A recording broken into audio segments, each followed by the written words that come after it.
This stream is not brought to you by Micah Curtis's Inglewood Book 2. Link is in the chat. And you're probably asking yourself, what the heck is Inglewood? Well, fortunately for you, I have a video reviewing the first Inglewood book where you can learn all about what the hell Inglewood even is in the first place. All you need to know about Inglewood is a street-level superhero crowd-funded independent comic book. That's a lot of words there, stick with me please. Inglewood Book 2 is exactly what it is. It's Book 2. It's the sequel. And fortunately for you, check Inglewood Book 2 today on Indiegogo. There are multiple tiers that you can choose from, including a tier where you can get both the first and second book. So what are you waiting for? Back Inglewood Book 2 today. And if you can't back it at the moment, well, don't worry. Spread the word to those who can.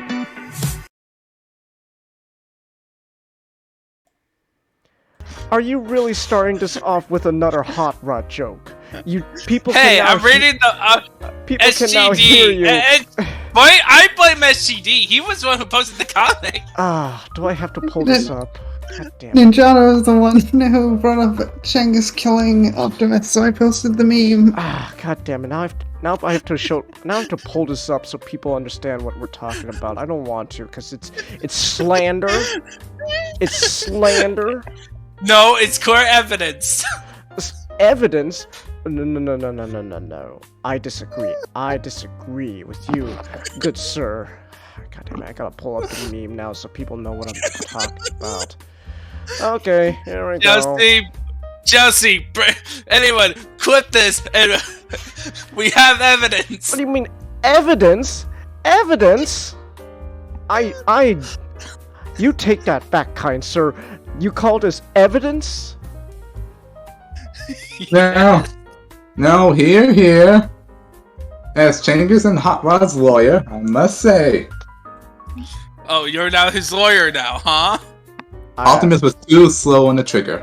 Thank you. If you're gonna kill someone, if someone as evil as Megatron, you don't spare a word.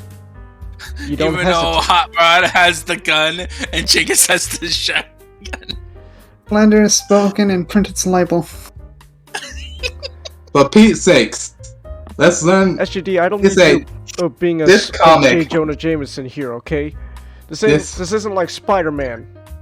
This comic is clearly. This comic, whoever did this, pulled an Eddie Brock. It's clearly photoshopped. So that means SGD is Eddie Brock. God damn it, SGD! I offered you friendship, and you spat in my face. Oh, so that means you're the Green Goblin. So that means I'm Spider-Man. Yeah, and I'm gonna stab you. I'm gonna stab you with my glider. Yeah, and you'll end up stabbing yourself. Oh. You die and I become an anti-hero. And then I come back when another Spider-Man fucks up the multiverse. Which I still haven't seen the movie. I need to. You two keep spoiling me. Don't go on YouTube looking for the. I wasn't looking for it. It just popped up in my recommendation because I've been watching a lot of Spider-Man lately. Oh, what did they say? Spoiler alert. MJ fucking dies in the movie. Whoa! And it's just a thumbnail with the guy like the shock face, like, oh my god. Well, more like audience reaction to Dr. Octopus and Tobey Maguire. Oh well, I don't even want audience reactions. I want to see that movie on my own, experience it with my own eyes. Even though I was spoiled on the ending. But that's okay. But we're not here to talk about Spider-Man. We're here to talk about other stuff. Including possible multiverse as well, but that's not related to Spider-Man at all. And we're going to be talking about a lot of stuff. We're talking anime, we're talking some video games and stuff. And when Nick comes, when he arrives later, he'll be talking a bit about Hasbro, and I think that'll tie back into one of our earlier discussions back in like the 2 cents review stream of crowdfunding, because it kind of relates to that because he will be talking about another thing that was crowdfunded. But Chelsea, why'd you clip the hot rod stuff? Yes! Thank you, Chelsea! Chelsea. Send it to Micah! Send it to Micah! Don't you send that to Micah. Don't send it to him. He's gonna use that as like a fucking bargaining chip over me. Just like, oh, hey. I just realized my audio is kind of spiking, so I'm gonna turn mine down a bit. It's like, don't. Chelsea, enable 3-second slow-mo for this one? Okay, whatever. Chelsea, don't show this to Micah. It's gonna be like a bargaining chip over me, like, oh, Changus, here you go. Here's evidence of you saying Hot Rod's guilty. Like, god damn it, Micah. Jules, you know in your heart what is right. Yes, you know what is the right thing. My mic is unmuted? Wait, what? Wait, let me check. Alright, Chelsea. You're coming through on the stream. It's coming through? Wait. I gotta test the audio. Seems good. Nothing like an end of a year stream with technical difficulties. Wait, SGD, is my audio coming through or no? Oh, Chelsea says it's coming through. Oh, Chelsea says never mind, it was her end. Okay. I was a little worried there because we're Chelsea, you know what the right thing is. What do you mean the right thing? What's that? I'm not telling. Okay, well.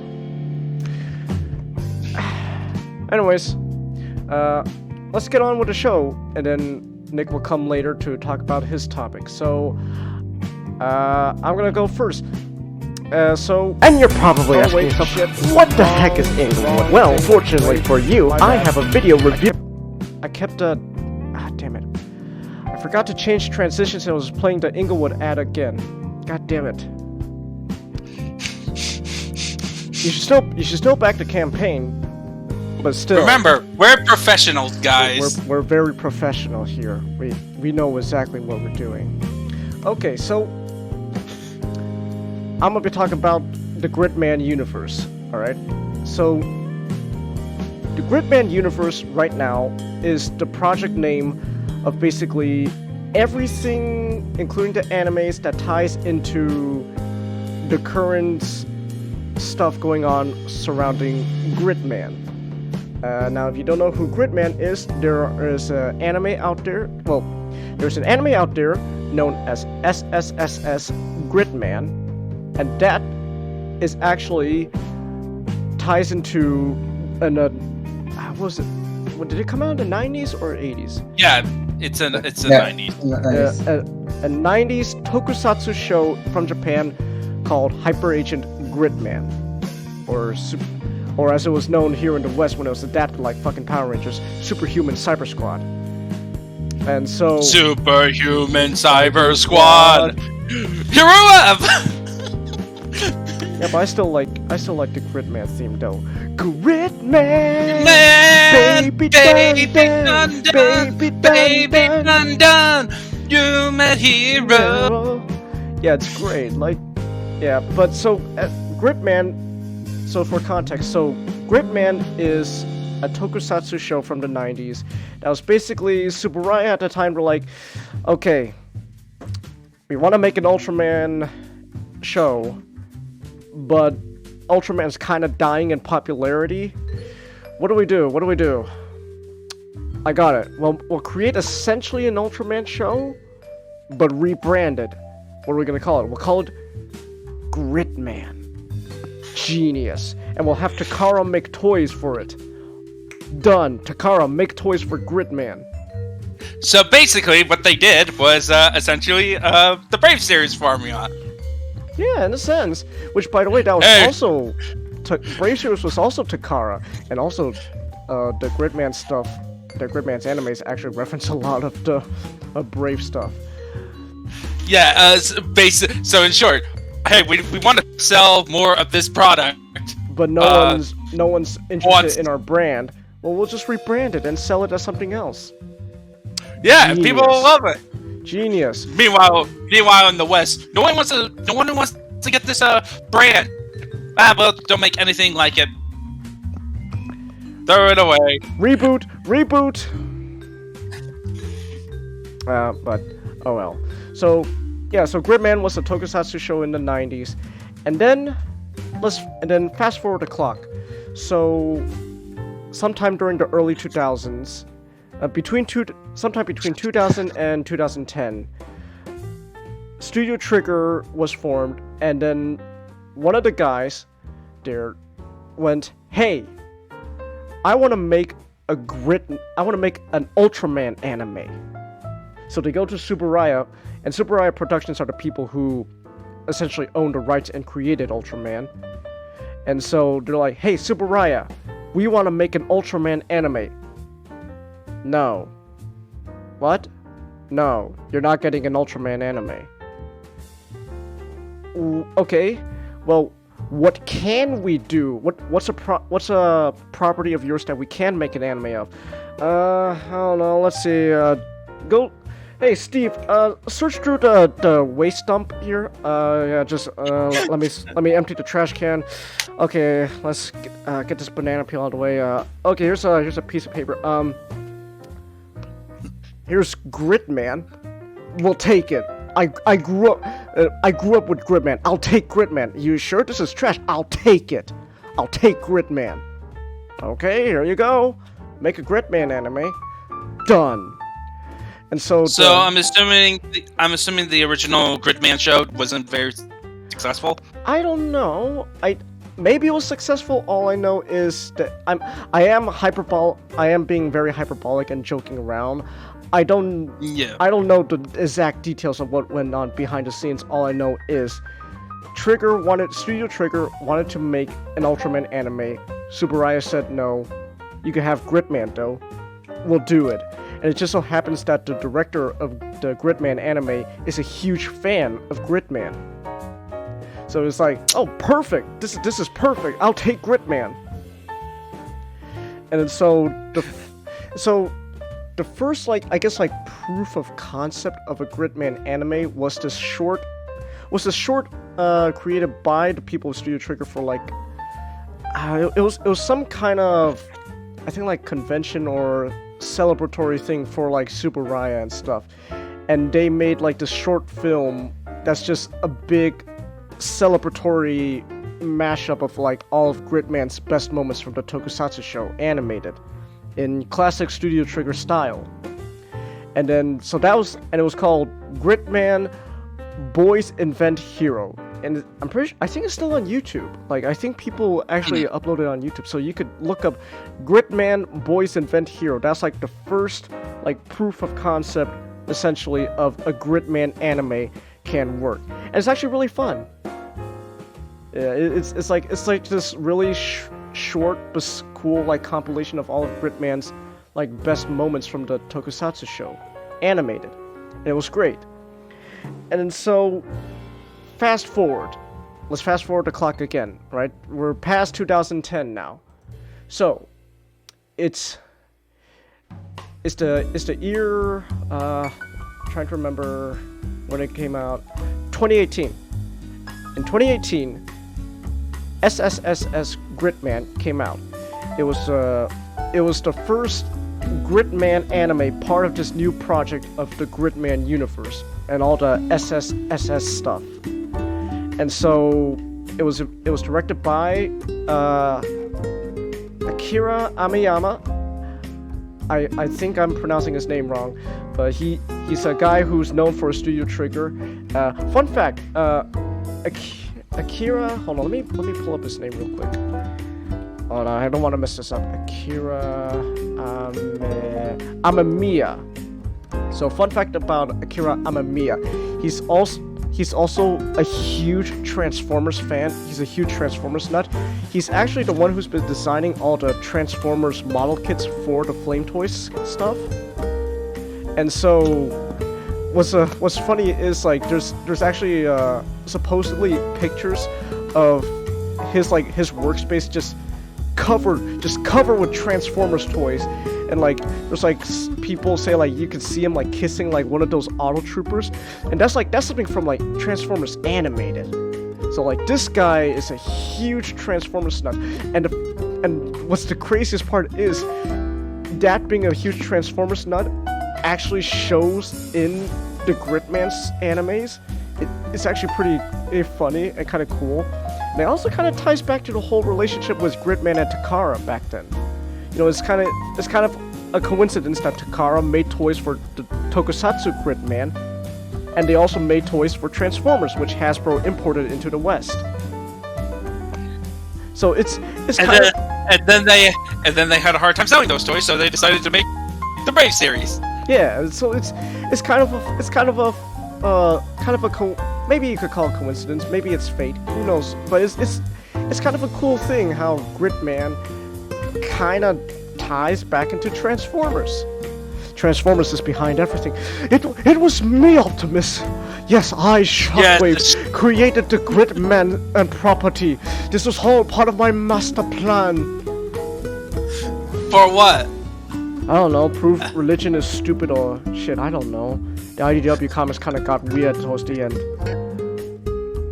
But, so yeah, so fast forward to 2018. Akira Amemiya directs the first of the Gridman universe animes, SSSS Gridman. It's, and I will say this, SSSS Gridman feels very, very different from any of the other Studio Trigger stuff. Because if you know Studio Trigger, they're known for their properties to usually be they're fun, but they're also very bombastic, very loud, kind of laudy. They go all out, and then okay, so the best way I can describe it is the people who worked on Gurren Lagann, who were part of Gainax, they broke off from Gainax, they created Studio Trigger, and then they've been known to create hit animes like Kill la Kill, Little Witch Academia, which by the way, Little Witch Academia is wholesome fun. Please check out Little Witch Academia. I'm telling you, you will not regret it.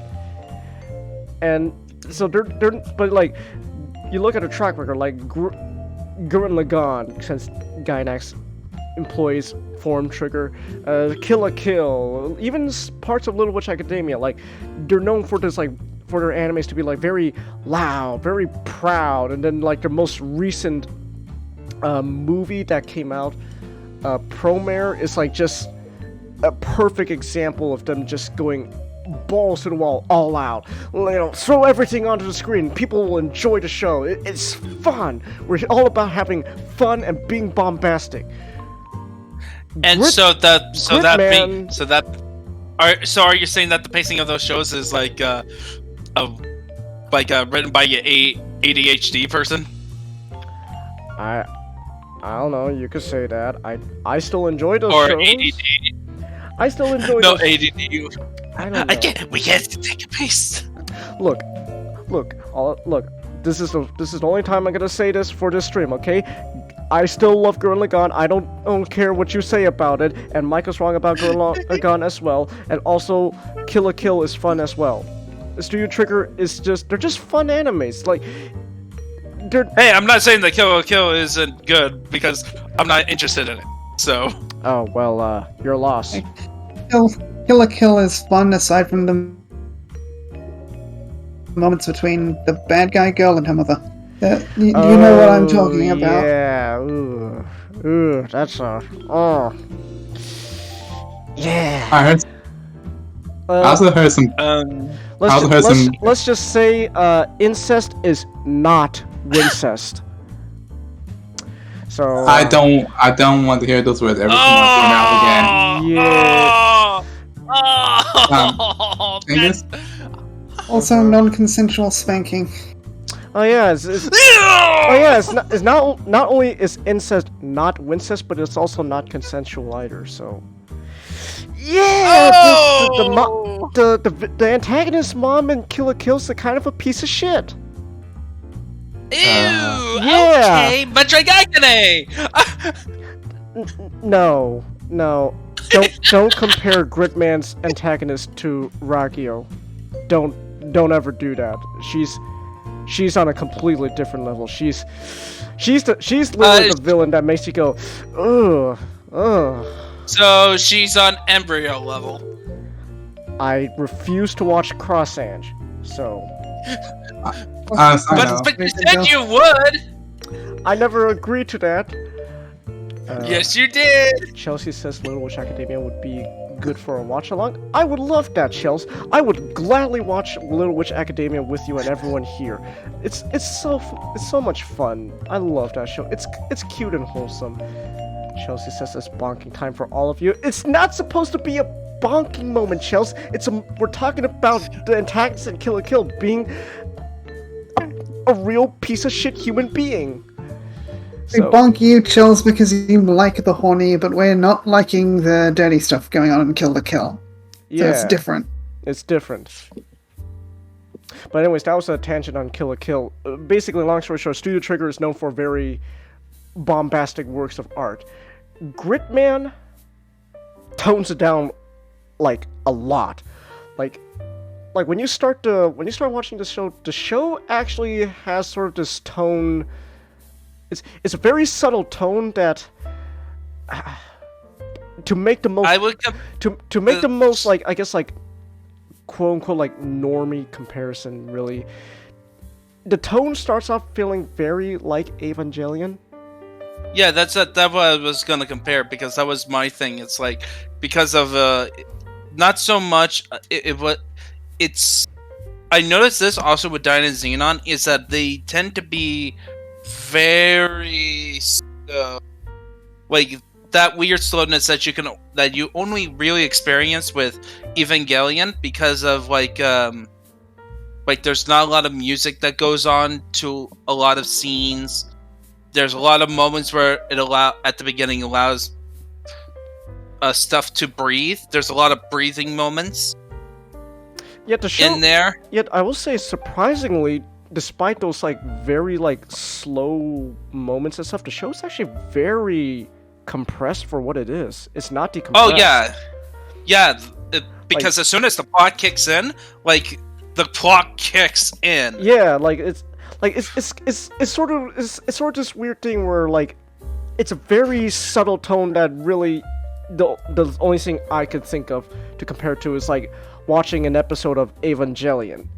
And then all of a sudden, once the Gridman stuff happens, then you kind of see a bit of Trigger's, bombastic nature and stuff. And it slowly becomes more and more bombastic as time goes on until the last 2 episodes. It goes pretty. It doesn't go like all out crazy. But it's that right amount of crazy where it's like, okay, stuff is happening, but enough time to slow down a bit in characters and finish arcs. And to be honest, if this is like the new direction Studio Trigger's gonna go for the shows now, I'm all for it. Yeah, same here. Like I think it. I think if people are kind of turned off by Trigger's very lauded, nature of their shows, I think give Gridman a chance because it is different. I would compare Gridman a lot to Nier Automata when it comes to Platinum Games, because Platinum Games and Trigger are very similar in their genres of being well known for their actions and their over-the-top nature. Nier Automata, and much like Nier Automata and Gridman, what's similar to them is that they take the best part of Trigger, but then they channel them through a more traditional story. Though with Nier Automata, it's also you have Yoko Taro. I think. Yeah. Well, also to be fair, Akira Amamiya is a different director from the usual Studio Trigger works. Hold on, I'm gonna look up real quick the director of Kill la Kill. Or how about Darling the Franxx? as well? Well, Darling in the Franxx was a collaboration of Studio Trigger and A1 Pictures, who... Oh, okay. And A1 Pictures is known for Sword Art Online. Well, they're also now known for 86. Now, that's their new... Really? They're doing 86? Yes, they're the guys. Huh. Okay, well, we're gonna have to check that out then. Yeah, but yay! We get to watch the 2021 show Mecha, where it's the mechs are spider robots. Okay, so which is Shakespeare's favorite animal, and it's about racism. I hate you right now. Racism and what? wait, it's about racism? Yeah, basically the whole premise is that to the general public in this one city, they're fighting an empire that uses a bunch of drone robots. Is that they have like their own drone robots to fight, but in truth, they're using the 86th district. These people called 86ers. Basically, people belong to this certain district, and they're like a minority. And they basically take them off. They draft all of them to pilot these robots. And it's about this. This sounds like Cross-Ange. Quick question. Yeah. I'm not too confident on the show. Except it's not chicks. It's actually. Were you gonna say comment? Yeah. What if they end up 86ing the 86ers? God damn it, comment. God damn it. Okay, so here's... We love derailing Changus. Okay, so the director for Kill la Kill, who also did, Panty and Stocking, and Promare, and also their Star Wars Visions little short that they made, is Hiroyuki Imaishi. He is the director, but then for Gridman, it's Akira Amamiya. And then for the writing of all the the usual Trigger stuff and like Gurren Lagann was Kazuki Nakashima. But then for Gridman, the reason also why the writing kind of feels completely different from a usual Trigger show is because it's written by Keiichi Hasegawa, who is also known for his works on Ultraman. Oh, okay, that makes sense. Okay, that's cool. So they basically grabbed an Ultraman writer. Yeah, they got an actual Ultraman writer to write their Gridman stuff. And that's cool. Yeah, and by the way, that just all ties into the whole thing about also Amamiya's direction of Gridman, which not only just the subtle tone and stuff, but also when it comes to the action and fighting, it actually feels very different from your usual Trigger stuff as well, because, well, okay, one, yes, when the Gridman fights, it is computer animated models. Oh no, 3D mecha, scary! I'm so scared of 3D mecha. It's fine. If it's done well, it's good. You know? Yeah. Like Mazinger Infinity. That was an example of a good mecha 3D. Yeah, and I would say, the Gridman. Yeah, Gridman. And you know what? If the show had better budget and Bandai didn't hinder it so much, I think Getter Robo Art could have had pretty good 3D animation as well. Honestly, it's technically more better than the 2D stuff. Yeah, but that's a Getter Robo Art tangent. But so yes, Gridman and also its sequel show Dynasty 9 does have 3D mecha, but they also do have their moments of 2D animated mecha as well, so you're not completely deprived of, oh no, there's no more 2D mecha, this is the death of the genre! Which, by the way, I don't agree with that argument as well. Genres and industries change over time. It's a shame that we don't have much 2D mecha anymore, but just because something's 3D doesn't mean it's bad. If it's done correctly and it's done with good direction, like Gridman, then it's pretty good. Now, also... I say what's going the genre is just trying to be a Gundam ripoff. Well, to be fair, the the only mecha shows really that get a lot of passion when it comes to 2D animated is Gundam, and that's not even for their mainline shows. It's all for their like build stuff. Yeah. We got Masaki Obarai for Gundam. Yes, he's doing work for Build Fighters. Okay. I think a lot of the criticisms people have for 3D stuff in anime is that the studios don't try and hide the fact it's 3D. It's like, oh, we'll make a 3D model, but it doesn't look like it fits in the setting. Yeah. Well, you look at Dragon Ball Fighter Z, and that's something which worked really hard to make 3D look like anime. Mm-hmm. But then a lot of things like, oh yeah, here's a 3D model in the show. Yeah, essentially, they're trying to. Essentially, there's no point effort to it. They use 3D as a way to cheap out on things.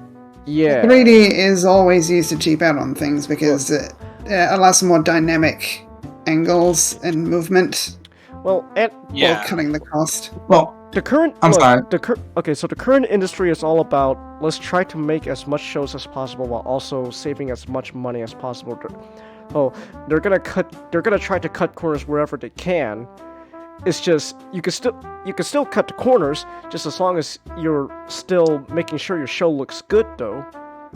So, they're using 3D, they're using computer animation for Gridman.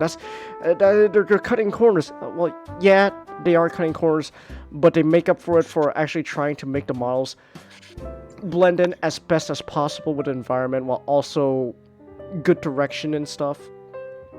And also speaking of the direction of the action as well, when it comes to the action in Gridman, and they kind of toned this.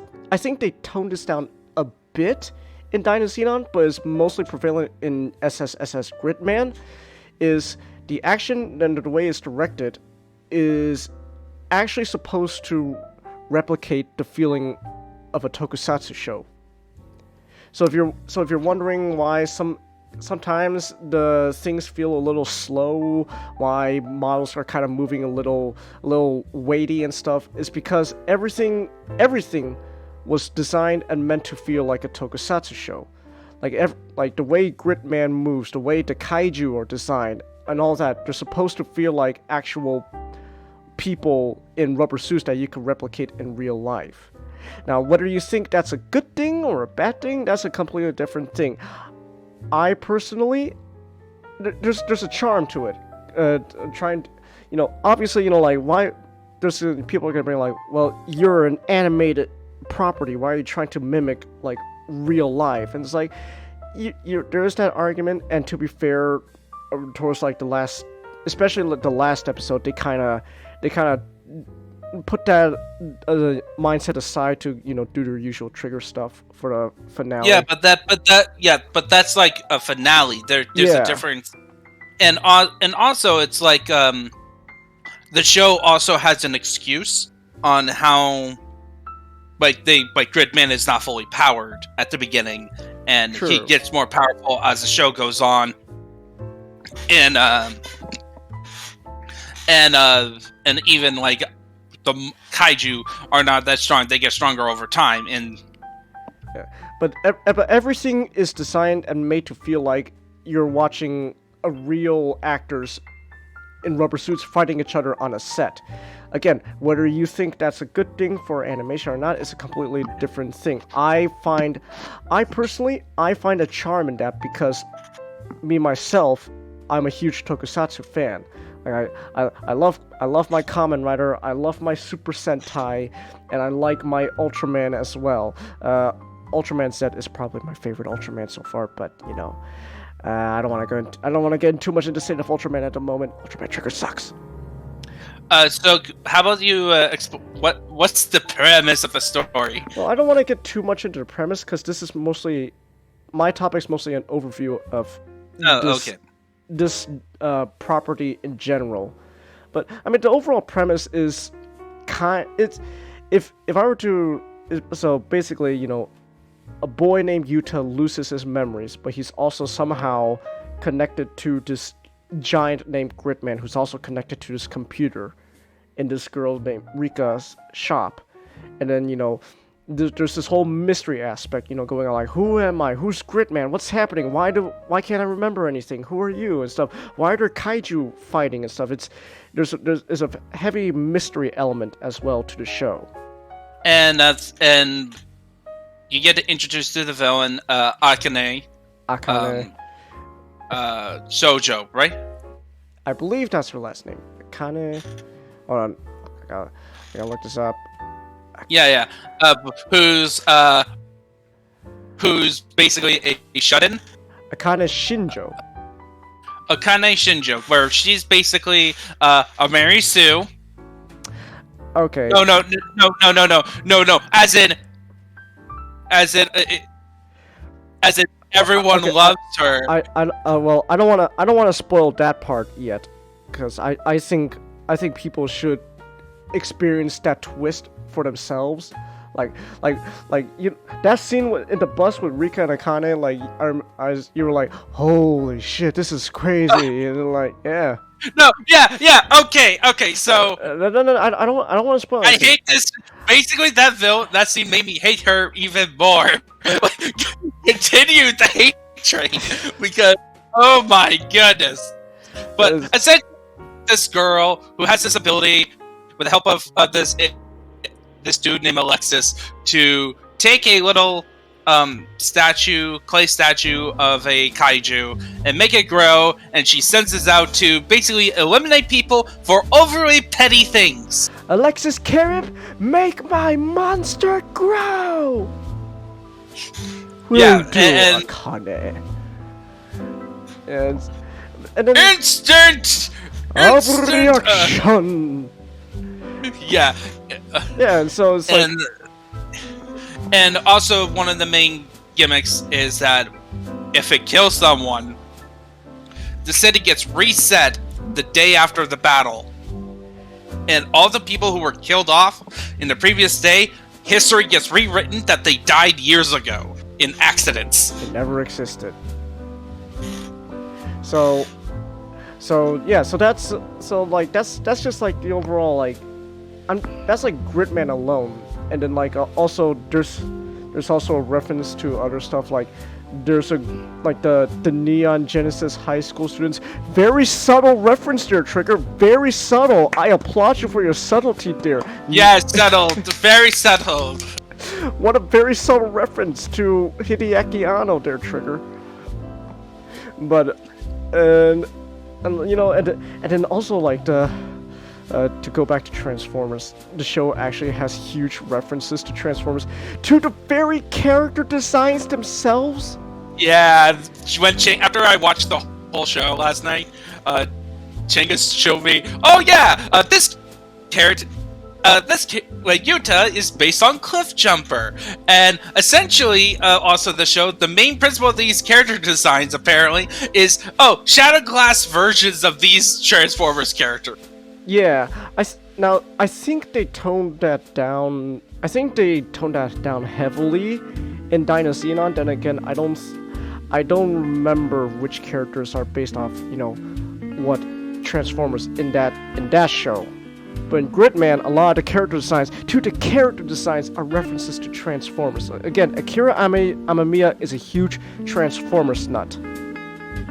So yeah, but it's not like they're still cool enough on their own, so that if you don't know about it, like Shattered Glass is like a super stealthy Transformers. Like you have to be a Transformers fan to know what Shattered Glass is. Well, not really. All you need to know is it's just basically parallel universe where the roles are switched. Who would know? Autobots but are who evil, would know Decepticons that? are good. Who would know that? I would say not a lot of people. Okay, well, I guess to be fair, yeah. But like that was just, I've been talking for a while, and that was just Gridman, right? But then my whole thing is the whole Gridman universe property in general. So there's some light novels here and there as well that I haven't read because I don't read Japan, so that's just... He's Korean, not Japanese. Yeah, you filthy Japanese dogs! Oh. I could get away with that because everyone knows that Asians are allowed to be racist to other Asians.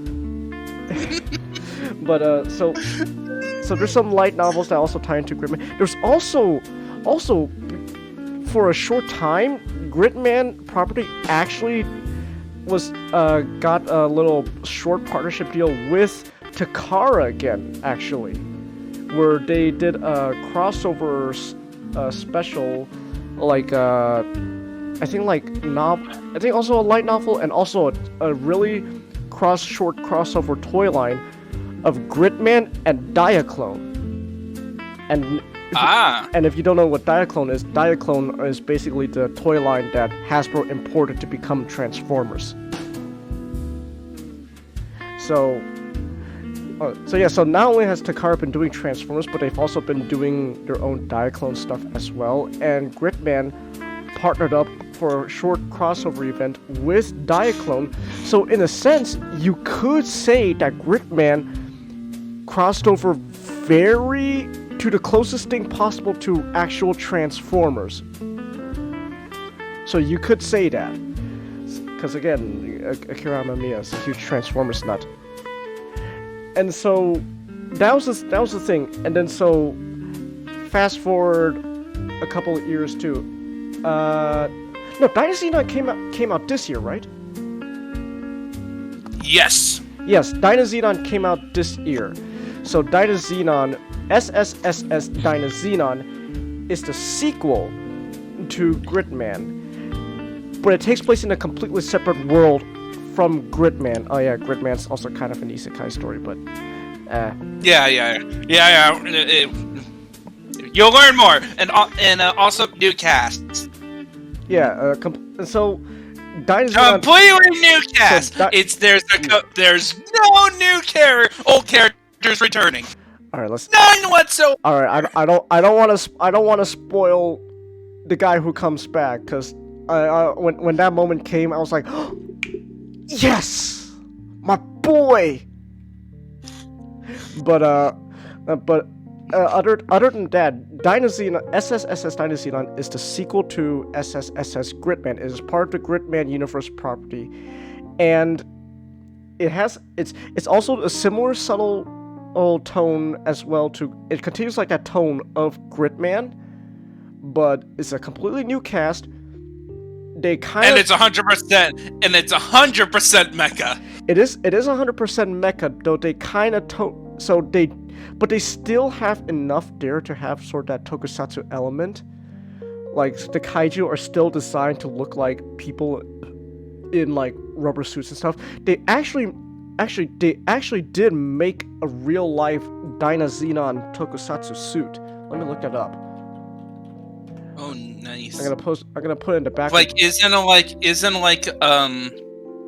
Dynazenon based on the original series, like the original suit stuff?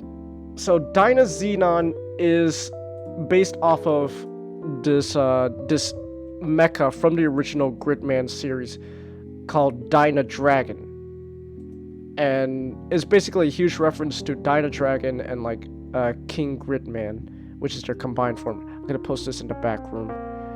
This is the suit. And then for people, you could just look up on Google literally Dynazenon suit, and you'll see they made like an actual real life tokusatsu prop functioning suit of Dynazenon the robot. That's cool. Oh, so what's the premise of the show? Just the premise. Real quick, I'm just gonna say something to Nick.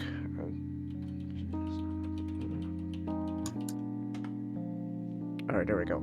So the premise Dynazenon still keeps a lot of that mystery aspect of Gridman and stuff.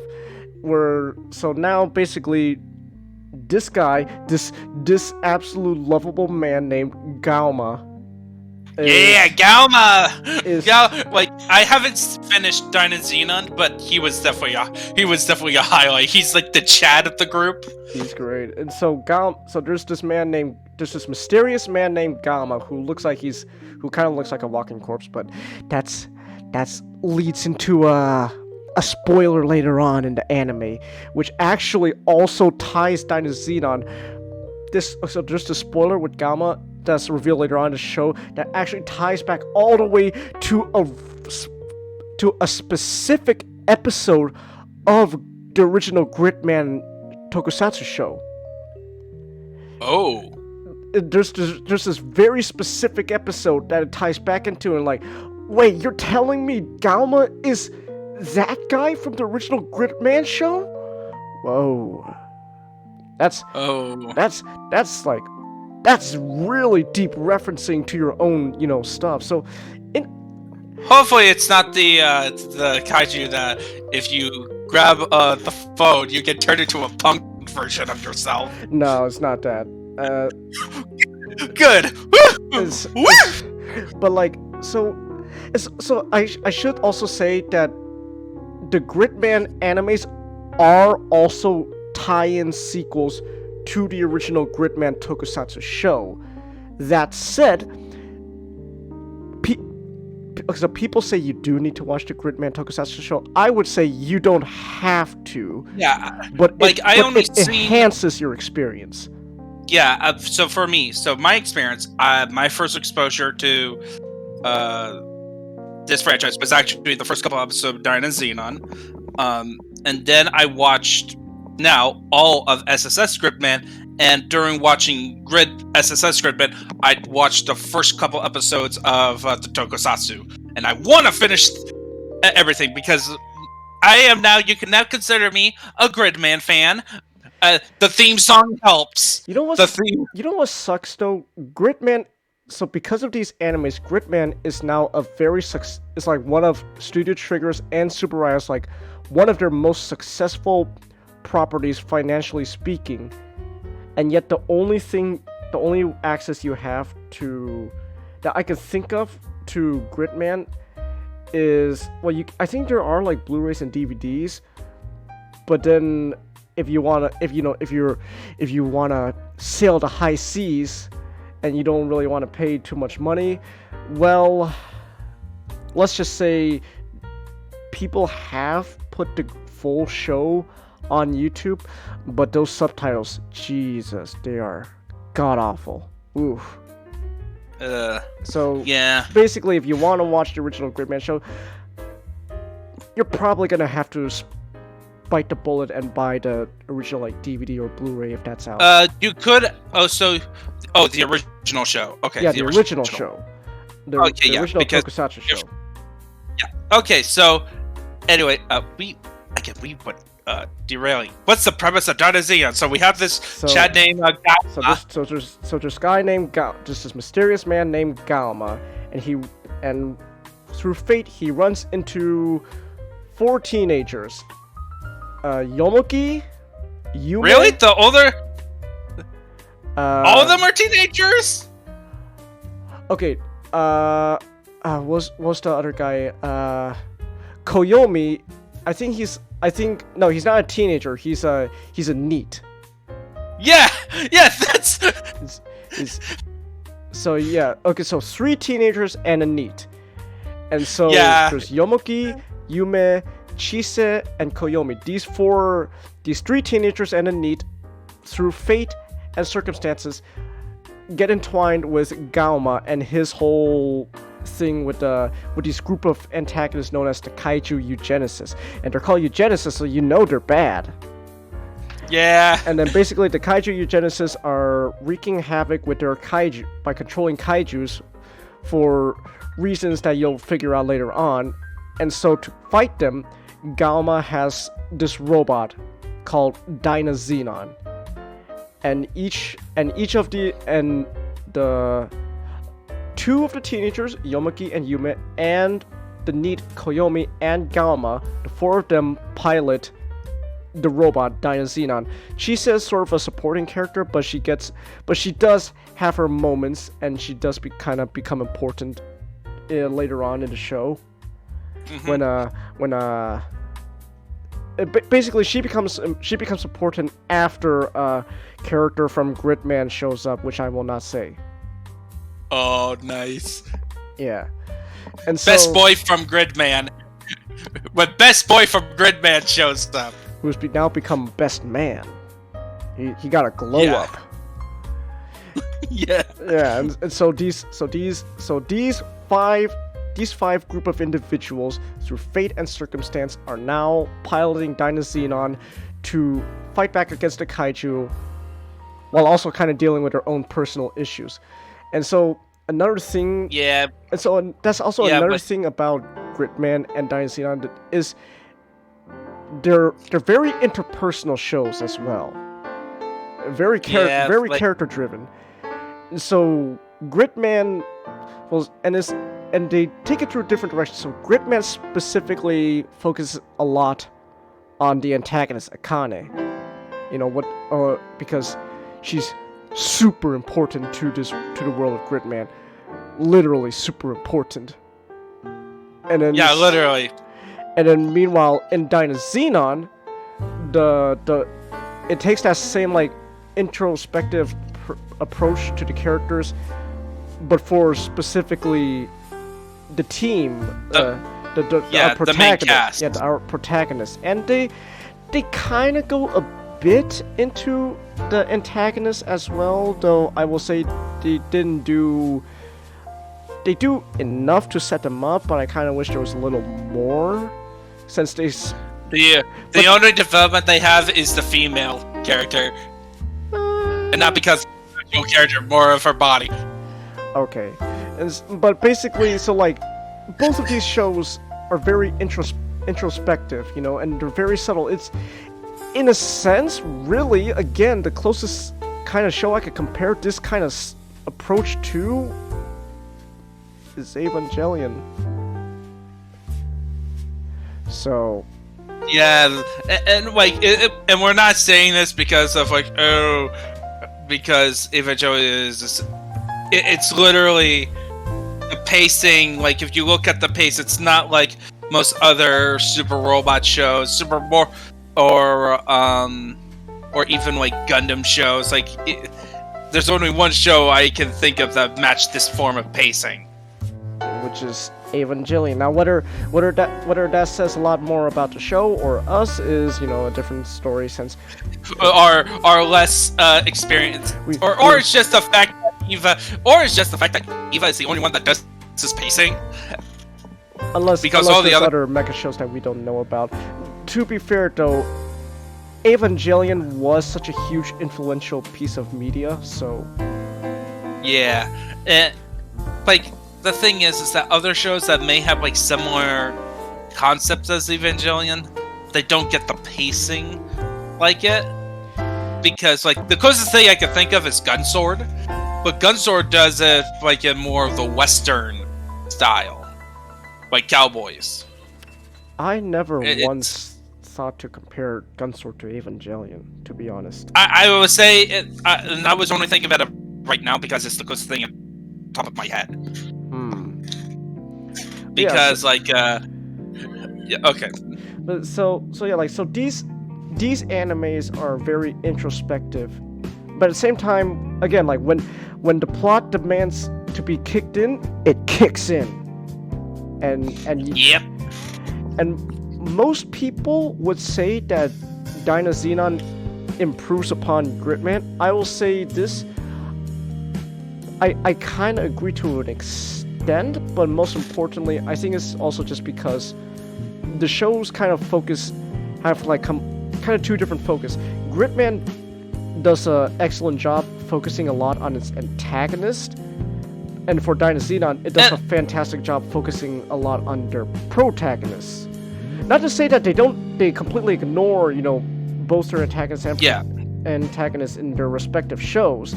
It's just that I think, like, when people say, like, I don't really think Dynazenon had, you know, that much focus on the villains compared to Gridman. It's like, well, you could also argue that Gridman focused heavily a lot more on Akane than the main characters, because of how important Akane is to their literal world. Yeah, and well, and I would say it's like it becomes more and more about Akane as the show goes on. Like the beginning part is still your core team, Yeah. And plus there's plenty of moments, especially at the end, where it puts the rest of the series in retrospective. Like it allowed its characters to look back upon previous events. Yeah. And plus because it's not just Akane, it's also the rival character in Gridman that gets a lot of development. Yeah. And so, both shows have their strengths and weaknesses, but they also complement one another. And it's just I don't know, like they're very different from your usual stuff that you would recognize Studio Trigger to be known for, but they're still really good, and it's proven. They're now, like, the Gridman franchise is now one of the most financially profitable successes of Trigger and Subaraya. Like, people. Hey, they're getting a movie this coming year. Yeah, and we're getting a Gridman X Dynazenon movie in 2022. So it's like, this is, people like Gridman. And what's kind of funny is, like, so you were asking earlier if people, when I was talking about the backstory of all this, you said, like, was Gridman not popular? I don't know if it was not popular at the time or not. All I know is Gridman nowadays for sure has become pretty obscure. So the fact that they were able to take such an obscure property and revitalize it, essentially, speaks a lot. Hey, and without the need to put a comedy or have James Gunn direct it. Well, I still like the Guardians of the Galaxy movies. Oh yeah, I do too. But it's like Guardians of the Galaxy is gonna be interesting viewed on as like as the film that started a trend. Yeah, in movies. You could say that, but ultimately though. But it's not the fault of the movie. Yeah, it's not the fault of the movie. But basically, Gridman. Yeah. Basically, long story short, very long topic that I had. But basically, long story short, consume Gridman. Both the SSSS Gridman anime and SSSS Dynazenon. And when you watch those two animes, you could go back to watch the original Tokusatsu show, which you don't need to watch it, but it enhances your experience, especially Dynazenon. And then after that, the movie's coming out next year. So yeah. Now, if only Japan would make more Gridman toys that are cheap.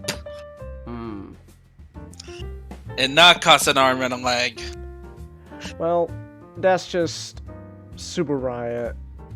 Well, to be fair, also the toys is, you have to include, importing a Japanese toy to America, and well, shipping right now is a fucking nightmare.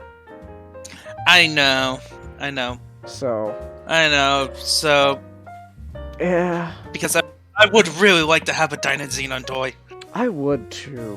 In a Gridman, like have that in my collection. Okay, here. You know what? Before we move on to your topic, let's look this up real quick. How much does a DX? It's a couple hundred. God damn it. Yeah, it's so expensive. Okay, Big Bad Toy Store. $229.99 plus including a $23 down payment. So it's $229.99 in total. It's on pre-order right now on Big Bad Toy Store, but you have to make a down payment of $23, and it's also non-refundable down payment. So yeah. If you're gonna get this toy, save up and make sure you don't regret your purchase, because that down payment is done, sealed. Oh, I found they have a regular Gridman SSS Gridman, Active Builder, Gridman, Primal Fighter by Mega House, and then Oh wait, no wait. 40... Okay, so there is also, a Motoroid model kit of Dynazenon that is cheaper than the, because it's a model kit, not an actual toy with gimmicks and stuff. It's by Motoroid.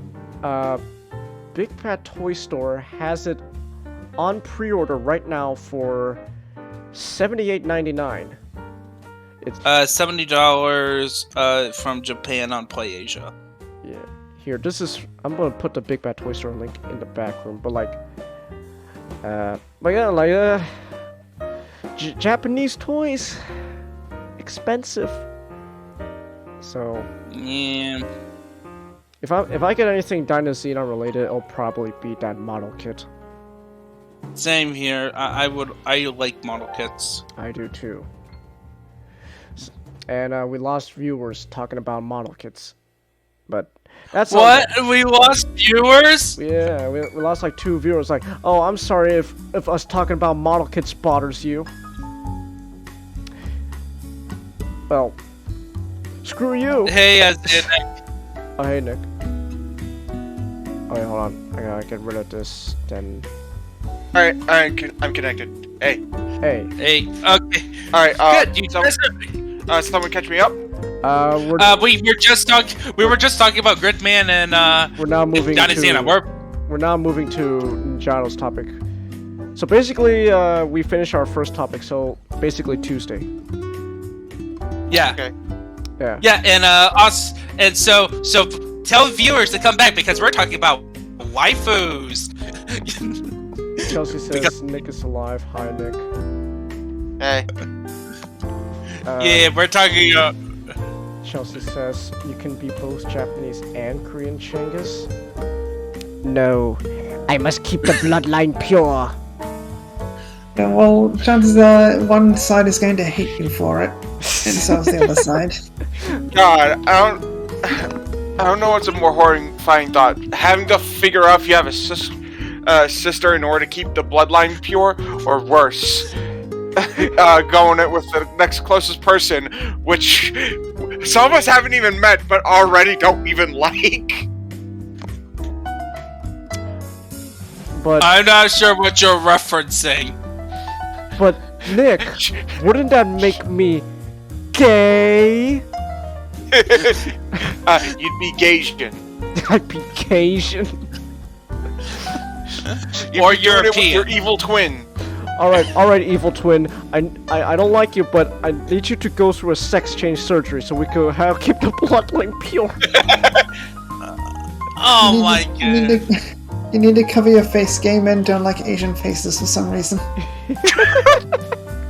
It's true. Okay, alright, enough bloodline jokes. Alright, we can now move on to Ninjato's topic. So Yes, but we're talking about waifus now. Yes, we're talking about one Pacific waifu because so this show is called Kami with a K. Komi. Can't communicate. Komi. Yeah. Okay. Komi can't. Yeah. Okay. So it's part of a genre that I rarely watch at all, which is the high school slice of life anime. Like, they normally don't appeal to me whatsoever. And until I heard about this premise of this show, it perked my interest. So the premise of the show is that you have Tadano.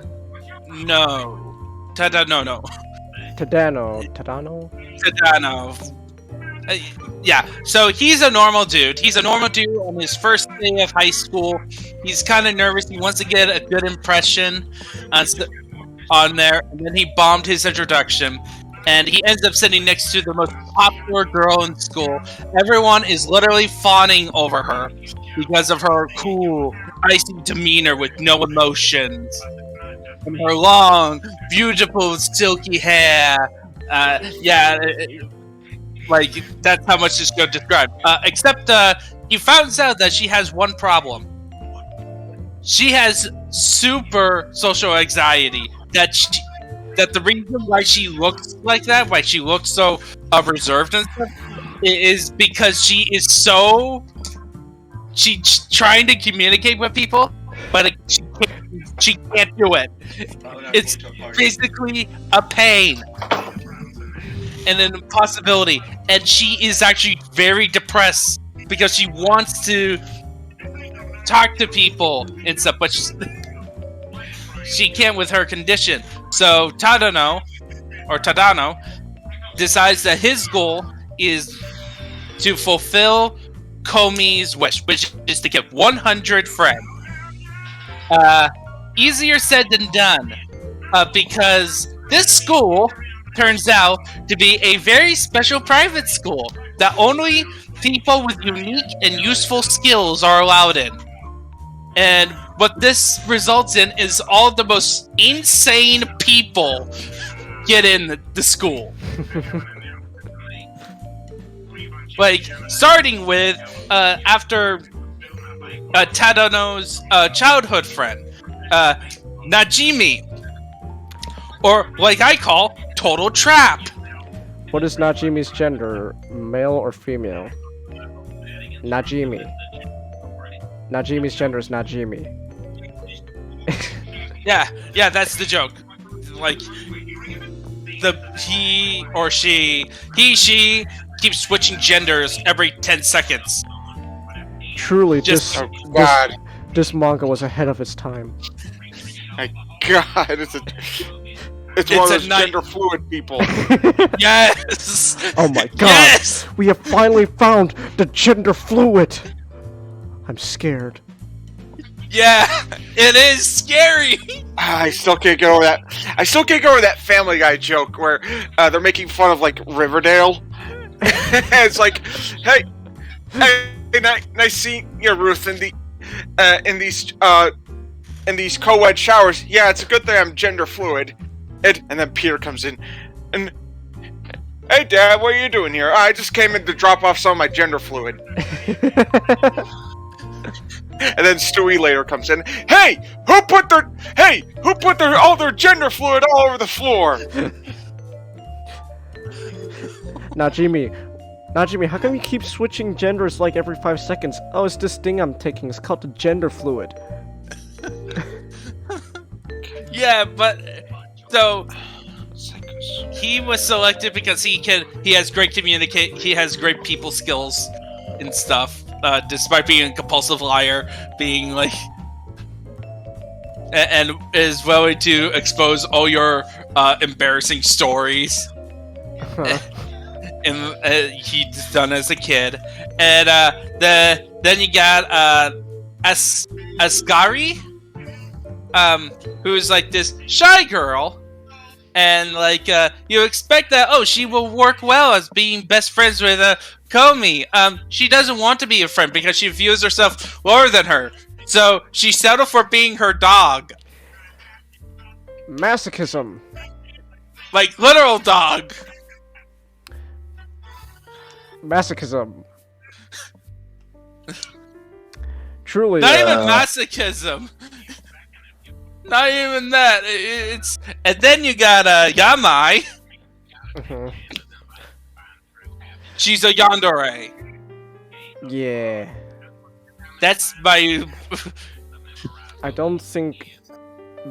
So since this anime is an adaptation of a manga, it's been a while, but I don't think she remains that relevant for too long. Yeah, in the manga. But essentially, it's a slice of life story. So it's about how Komi gets help to overcome a certain thing, and like each episode is like a bunch of them together. So you're not all.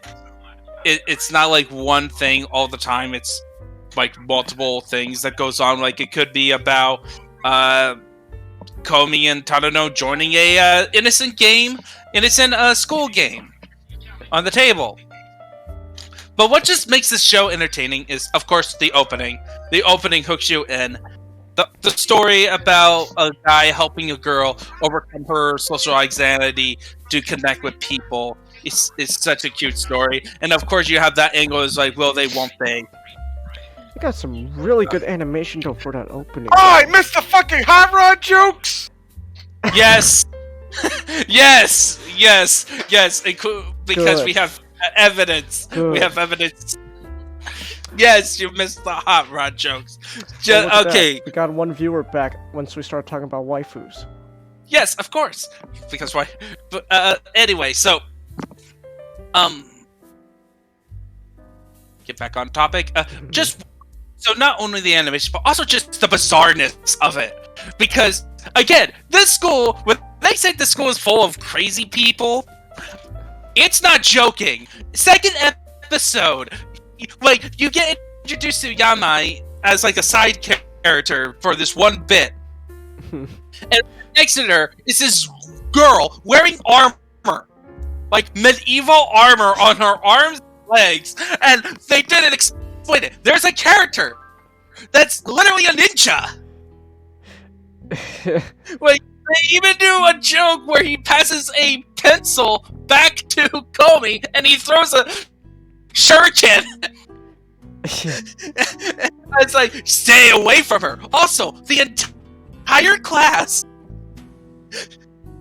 simps for Komi. Like, hardcore. Even the girls. Like Komi exhibits this bisexual energy that turns straight women bi. Just for her. Yes. Because the insane level, and except for our main character, who is like, who views her as a friend, even though he does have like certain feelings for her, like, you know that. But it's wholesome. It's such bizarre. Oh, And like, the of course, well, the girl that wears armor sounds base. Wait, hold on. Since it has been a while since I read the manga, in the anime, has there been a muscle girl so far? not yet. Not yet. I have not seen a muscle girl. Then again, I saw only 5 episodes. I'm on like episode 5, and there's 11 out now. No muscle girls yet. Sorry, So Comet, there's not no that muscle girls. yeah. So comment will automatically hit the show. There's no muscle girls. 0 out of negative 100 out of 5. That reminds Yes. me, comment. Would you enjoy it if a muscle girl punched her hand right through your torso? It comes out the other side. Would you enjoy that? No. There That's was a bit of hesitation there, comment. What? I love it how we're talking about this show and how bizarre it is, and all of a sudden it's about Comet's muscle girls fetish. It's not a fetish, it's an appreciation. Comet. Again. SGD. Comet, do not hesitate. Do not hesitate when I ask you this question. If a muscle girl said, I want to step on you, will you let her? No. Hesitation. That's not hesitation. There was a split second of hesitation.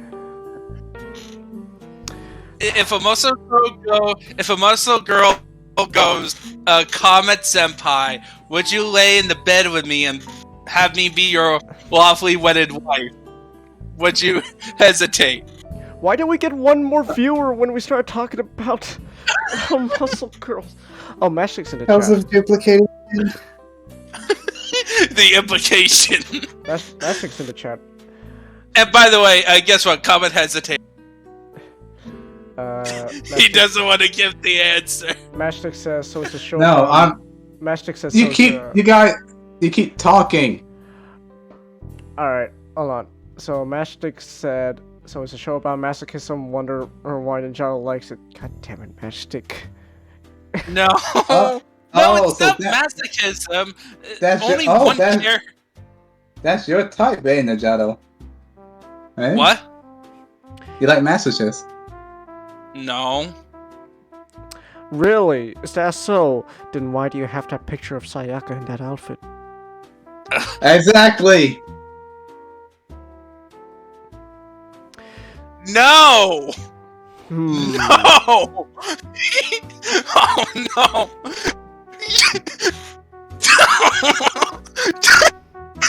Turn it SGD!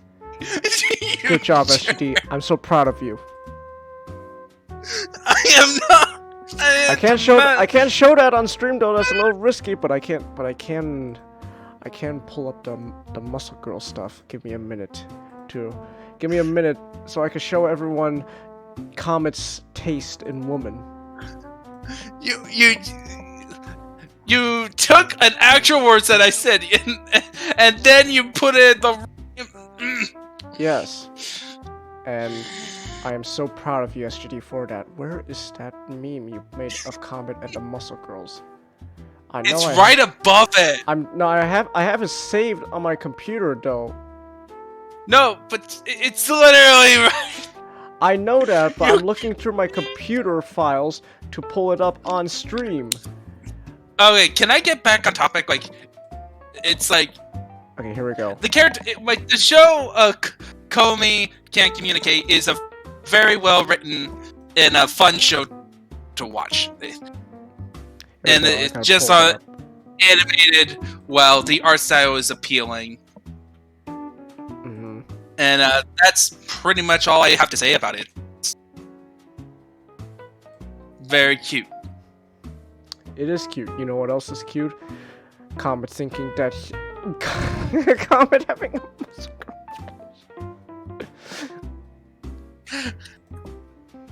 I like it how you see Comet thinks that would have prevented it. First, I showed him this. Then, I showed him this. Then they start thinking I have a muscle girl fetish. Then they start thinking I have a muscle girl fetish? And then my version is first I talk about my favorite waifus. Then you say you Then like brunettes. Then then I literally says I like brunettes and boobs. And then the next one, SGD makes a meme of me on like a character that I have no attraction to.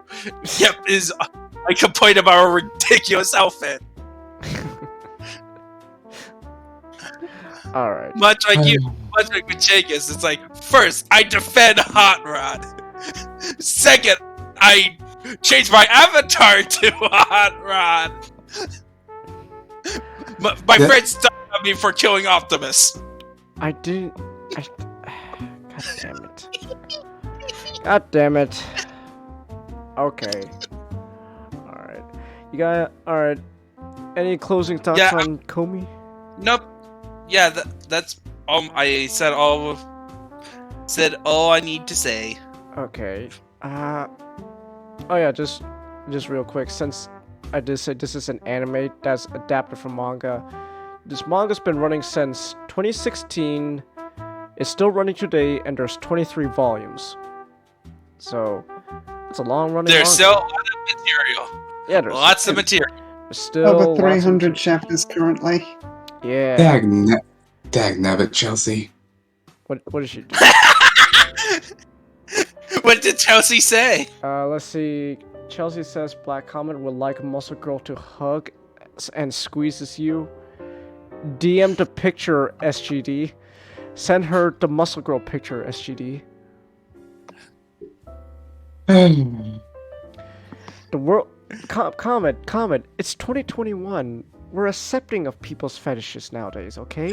It's okay, just come out. I just realized Nick is here, but I have to sign up saying Nick is late still.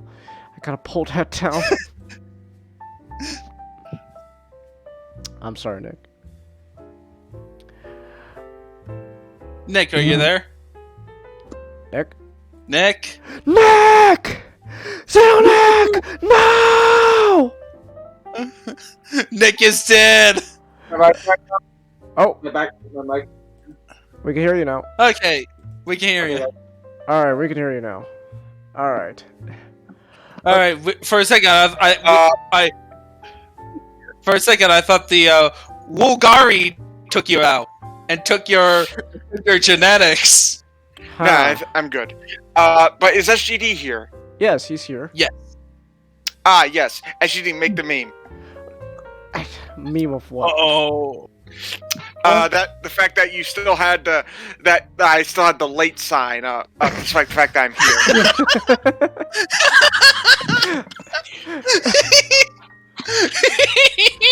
here. Hold on, I gotta pull it down then on SGD's thing too. I just had it on everyone's thing just in case you couldn't arrive in time. So just like all of our like thumbnails, just Nick is late. Okay, all right. Well, once SGD is finished making the meme, then he could talk more about Scarlet Nexus. Chelsea has meanwhile has clipped Comet talking about his muscle girl fetish. Good job, Chelsea. We're proud of you. Take a bit of time to make the meme, so I should probably get my segment over with. Okay, so this is like the second time on stream you've talked about Scarlet Nexus. Yes, and it won't be the last. Okay. So I wanted to talk about the DLC one because there's going to be 3 DLCs. But then the SOB developers decided to shadow drop the second one just the other day after I restarted the story. So I decided. So I've done most of the second DLC stuff, but I still have more to do. And I've only played through Kasane's story to re-experience the Bond episodes, and I want to re-experience Yuito's ones before doing the new ones and talking about them. So I decided, okay, I'll just talk about post-launch support so far, because they've done a surprising amount of support since the game launched. Like, I kind of just expected the game to come out, do some bug fixes, put out some DLC. But they have added more content. So when you have your player and you have a weapon, and then since the launch they added skins. So any weapon you have, you can use as a skin. Huh. And that's pretty nice. Especially since at the time, the best weapons were these gold engraved pieces of artwork, and this does not match any outfit in the game. Huh. But then they've added other weapons since then, and they're pretty funky, but they're DLC, so I'm not going to talk about them. But it's nice to have weapons that still match the appearance of the player. They also add more challenges to the game. So they can reach phase 9 in under 20 hours, kill these enemies this way, those sorts of things, and add more plugins, which are essentially equipment. And there's one which would have been really nice, which is you have 2 abilities in game called Brain Drive and Brain Field. Brain Drive activates whenever it's ready. Brain Field can be activated at the time you're choosing if it's available. And a piece of equipment they added allows you to swap out Brain Field for Brain Drive. And there's a specific quest where you have to fight exploding enemies and kill them in Brain Drive specifically, not Brain Field. So it's nice to have that kind of plugin. Unfortunately, for me, I already beat that quest before that update. Oh. So that was painful until I realized, I can do the level in reverse. Because you fight more exploding enemies at the start with nothing else to bother you. And then by the time you clear the area, you're probably about to hit Brain Drive. The other stuff they added was a challenge mode, which I think I'll talk about another time because it added a lot of stuff. And it's nice to be able to refight the bosses, but certain bosses aren't available to me, and I think that's either because I haven't fought them, or because they're just not there. So I need to figure that out. Because I just beat the story as Kasane again last night, and because I'd already beaten it as Yuito in the same file, I can switch between the two. So when I switch to Yuito, there should be a boss available. which you only fight as Yuto. You don't fight it as Kasane. So I'm thinking, if I beat the boss again as Yuto after the update, hopefully it'll become available. Maybe not. And there's certain things I've noticed fighting the one boss. It's as challenging as you'd expect. Another boss is a sponge soaked in concrete. And I'm wondering, like, is that a consistent thing for a lot of the bosses, or is it just this one boss specifically? So yeah, still have more stuff to figure out for the challenge mode. Not a really long segment. I think that's one other thing. They added some quality of life stuff, like you can adjust the camera, so close up, far away, in the middle. And it's one of those things, like, I never knew I needed that until they gave it to me. Oh, okay. Because I never had a problem with how close up the camera was. Like, no, now you can zoom out even further. Like, oh, cool. Another thing was, lock-on had a serious problem, where you could lock onto an enemy, attack, and if you're not, you'll attack in the direction you're moving, which, with how quick battles can be, like, you need, like, you don't have time to really focus on a lot of stuff. Like, you need to quickly take out the enemy while you have your sass going on for your strategies. And so it's really annoying if an enemy's to the right and you are looking to the left, you attack to the left when you should be attacking towards the enemy. They did fix that. Okay. So lock-on works a lot better now. Ironically enough, with the DLC stuff, my strategy has kind of gone to not locking onto enemies. Huh. Because I can, if you're not locked on, you can throw something at something, then quickly look at another thing and throw it at them instead. Huh. That's neat. And the last thing I'll say is, one thing they really need to add in an update is the ability to re-watch cutscenes and Bond episodes. Because the only way to re-experience cutscenes and Bond episodes is to play through the game again. Which, the game took me 25 hours to beat for each character individually. Cut down a lot of that fighting time. It's still a lot of cutscenes and a lot of Bond episodes. And like something like Code Vein, which had a lot of the same people working on it. Like it had a lot of people from a lot of games working on Scarlet Nexus. Had the ability to rewatch cutscenes. Like you go to the hot springs in Code Vein and can rewatch any cutscene. But you can't do that with Code Vein. The best you have is a part in the menu, like this in-game menu, which will describe and summarize what happened in the Bond episode or the cutscene. And you can't play a video. Yeah, I'm hopeful they add that. I'm hopeful that they keep updating the game, because the challenge mode was such a big surprise. Like, you think this will be something you pay for, like, no, just have it for free. Really? It's free? Yeah. Huh. The 1.05 update added a free challenge mode. Apparently it's free. But if you do have the DLC, you do need to do the challenge mode to get items in the DLC. And how much is DLC? You can get the season pass. I think not a lot.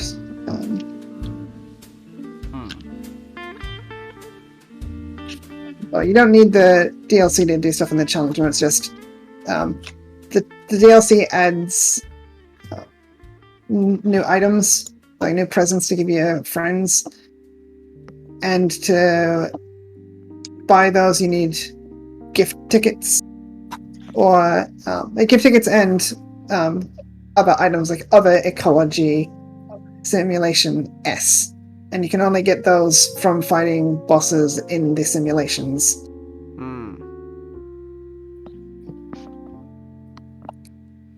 Okay. Kind of hard to find a Scarlet Nexus season pass price for US. It's $31.95 Australian, so it should be a good chunk less than that in US. Let's see. Australian Oh, just gonna look up Australian dollar. And it converts to 22.77 US, so it should be around, I don't know, 20 to 25 maybe. Okay. It's still waiting on DLC 3.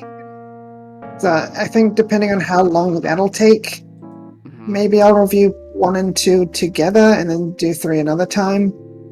Because 1 and 2 is basically just more Bond episodes, more presents, and DLC 1 adds some pictures to look at, and some DLC 2 adds little moments that stat boost. And one other thing post-launch support, Masubi codes. What's that? When you play the game, you visit a restaurant called Masubi's, and Masubi says her friend Mimi is in trouble. She's vanished, and she was investigating some people and needs you to decode some codes and give them to her so you can discover the information she was finding out. And you get those codes by watching the Scarlet Nexus anime, but only the first 13 or so episodes, and I think there's going to be 26.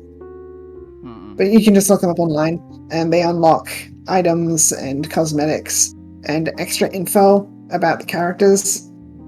So when you first meet one of the 10 main characters, it'll give you their name, their ID, their date of birth, power, height, that kind of stuff. And some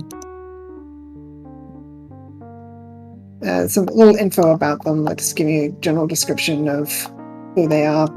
Then as you input the codes, you get more information about them, like their likes, dislikes, hobbies, specialities, and a little bit of extra information about them. Like Luca Travers wants to perform a comedy routine in front of his friends. Casane's hair clip is specifically a plum blossom knot. I actually discovered that on my own, looking into other stuff. Shiden's morning routine, and then you also get a top secret investigation report by Misubi's friend Mimi, and it's gossip.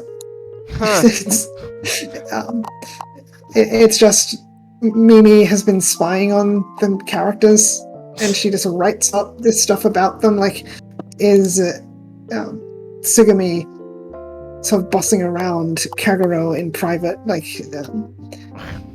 it's something like, Tsugumi and Kagero are good friends, so Kagero likes to hang out with Tsugumi. And Kasane, here's a funny one. Kasane's top secret investigation report is called The Cream of the OSF, a simp for her sister, which is Mimi saying the quiet part out loud. That's pretty cool. If you've played even a little bit of Scarlet Nexus as Kasane, you will know she cares very deeply for her sister, and most of her character revolves around her relationship with her sister. Ah. That's neat. But, yeah, there's a lot of fun. Right, yeah. No. Yeah, hopeful that they'll keep adding a lot of extra bits to Scarlet Nexus as it goes along. And just gonna wait for the DLC and talk about the challenge mode another time. Alright. Okay then, so looks like Scarlet Nexus is still going strong. That's good to hear. They released an Ultimate Edition, so you can get all the bonus content and the season pass in one thing, which I don't think it's a much of a bargain thing. Like, I think it's more of just the bulk price. So okay. Probably I'll probably wait for my opinion on the DLC before you go splurging on the season pass. Okay. Is it DLC 3 is going to be different from DLC 1 and 2, that much they've stated. Alright. Well, it's nice to hear that Scarlet Nexus is still going strong. Let's see. So, alright, so if that sounds like your jam, go check out the Scarlet Nexus DLCs and all that. Let's see. Chelsea says, "Hey Chingus, what kind of girls you like? Calm one or crazy funny?" In between, leading towards a little bit of the calm side. That's just me. You know, we love you, Chels, but goodness, girl, you are hyper at times. And horny. And horny. Oh. Have you tried chamomile tea?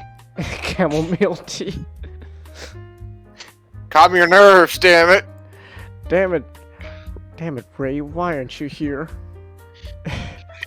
Why do you have to deal with Karens? Ah, Oh god, now I'm just bummed for him. yeah. Damn. I hope Ray's doing alright. I am stumbling upon my Yeah, words. same. Yeah. Alright, so with that said now, Chelsea says, "Yes, I am hyper." Exactly. Take some chamomile tea, Chelsea. Calm those nerves a bit. Tone it down, girl. Alright? Let's tone it down a bit. Okay, so we can now finally move on to our last topic of the night. So, Alright. you're talking crowdfunding. We're talking crowdfunding again. Whoopee!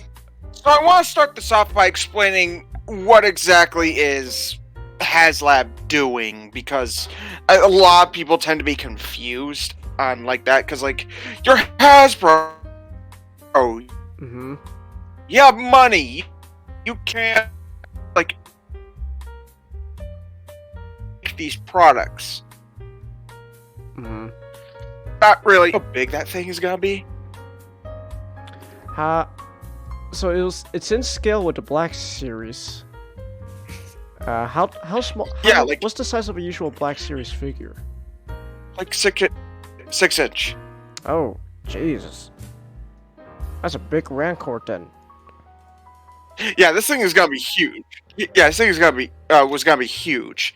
And the thing is, if it was in like commercial like stores and stuff like that, it would be like fuck. The whole aisle would have like maybe at most 6. Just because there's like It's also going to be really expensive in retail. like it's just not gonna work for like commercial release. Like their Unicron. That's why, yeah, like their Unicron. It's so basically what they do is the whole.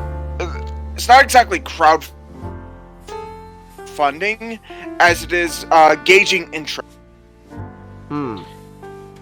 Yeah, you're basically what you're doing is when you're backing it, you're actually paying for your figure. And if it's funded, yeah, you're gonna get that figure because enough people are interested in buying it. Right. TJ Omega and Thor Skywalker, I think, have better videos explaining this. Mm-hmm. And in fact, everyone watching, after you're done listening to this, I recommend you check out these videos because they can do topic better just than I am. I'm basically doing it because I got nothing else to do and I want to at least bring it up. Oh.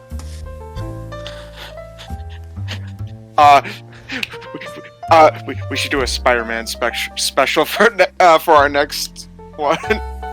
So we begin the year with Spider-Man? Begin the year with Spider-Man. Why Yes. not? Yeah. Spider-Man does whatever Can we a have, spider can. Can we, Oh can no, we have, like, there a goes do- Ninjato. He's complaining about MCU Spider-Man again. Look out! He's really complaining again.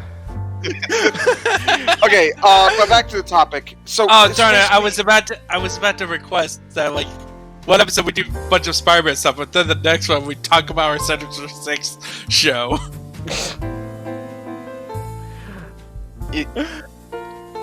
Okay, so basically the whole thing is gauging interest. So like when you're backing it, you're not actually like funding it as it is you're paying for the figure. You're paying for your copy of the figure. And so what's funny is HasLab has been for the most part pretty successful. Because here project and this is both here's all the fun projects they have. Jabba's sail,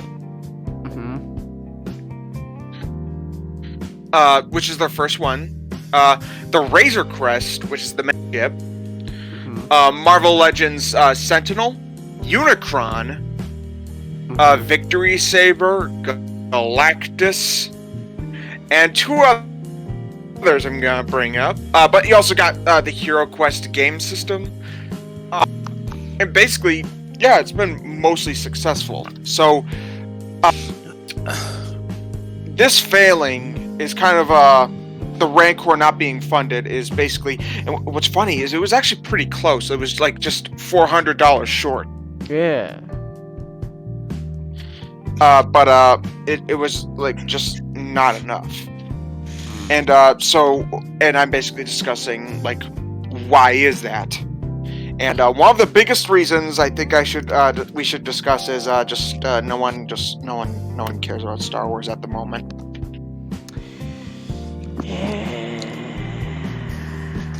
Yeah, I would say so.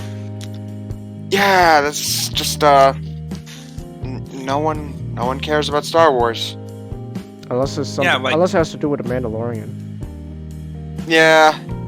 Well, the thing is, right now with Star Wars, is that you can no longer enjoy Star Wars now.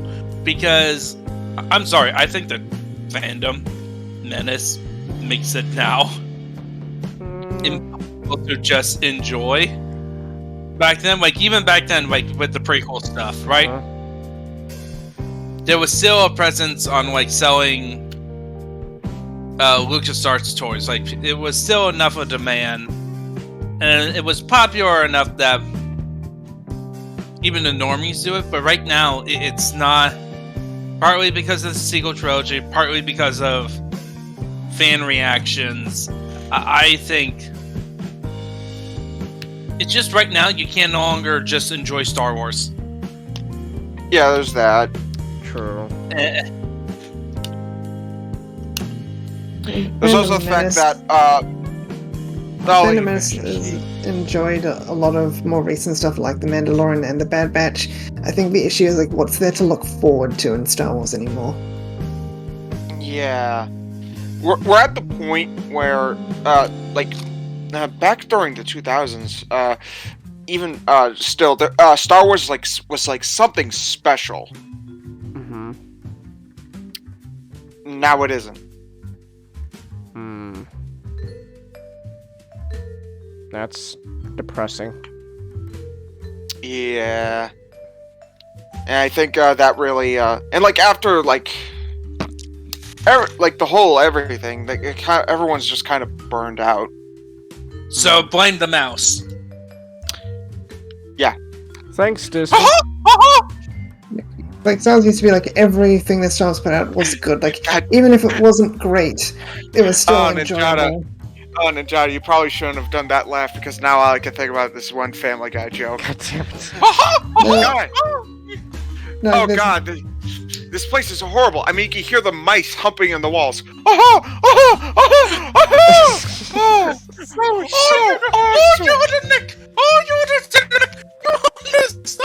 Honestly,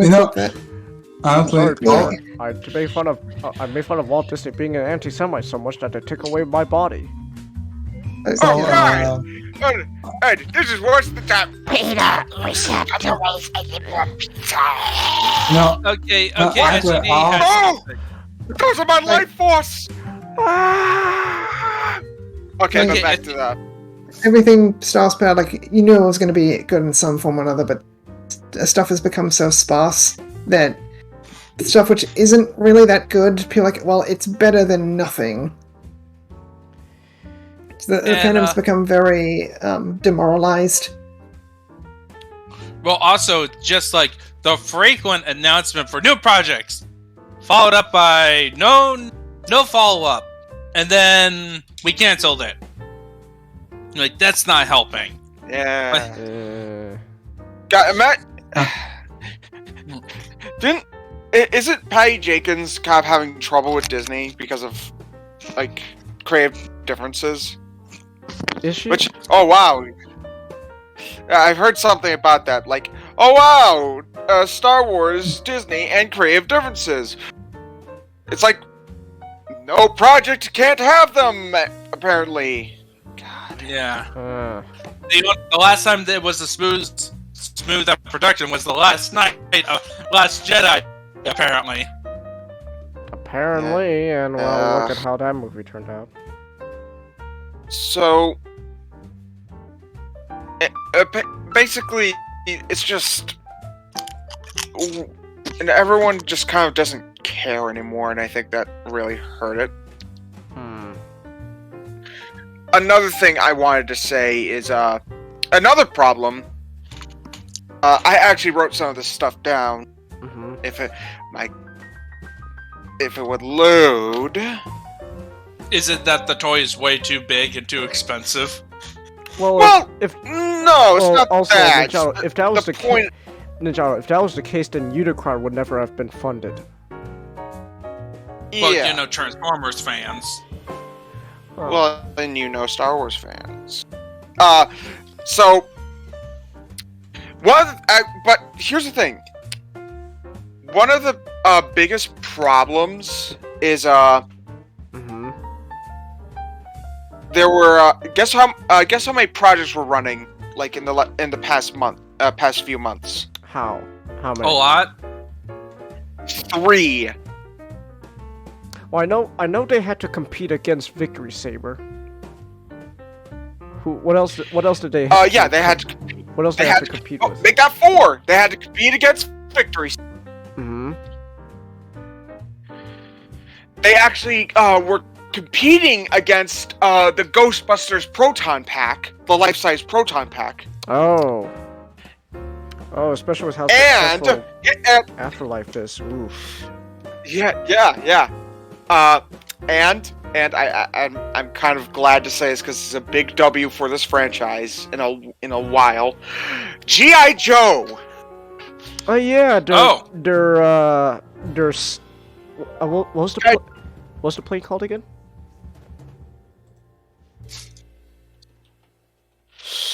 That got funded, which it's the 3 3/4 inch, not like the classified series. So like, you know, kind of like the whole toy line that's like, you know, struggling.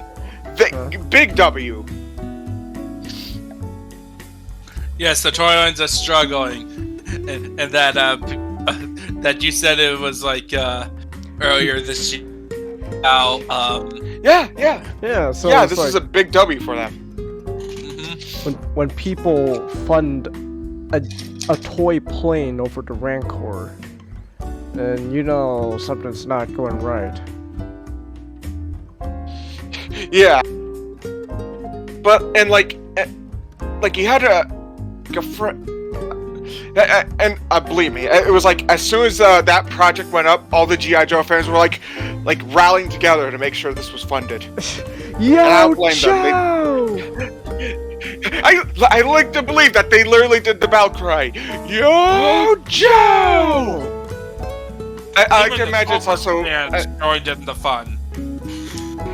Cobra! And then, like in Community, they realized they were on the same side, and so they formed Yo Jobra. G.I. Jobra. G.I. Jobra!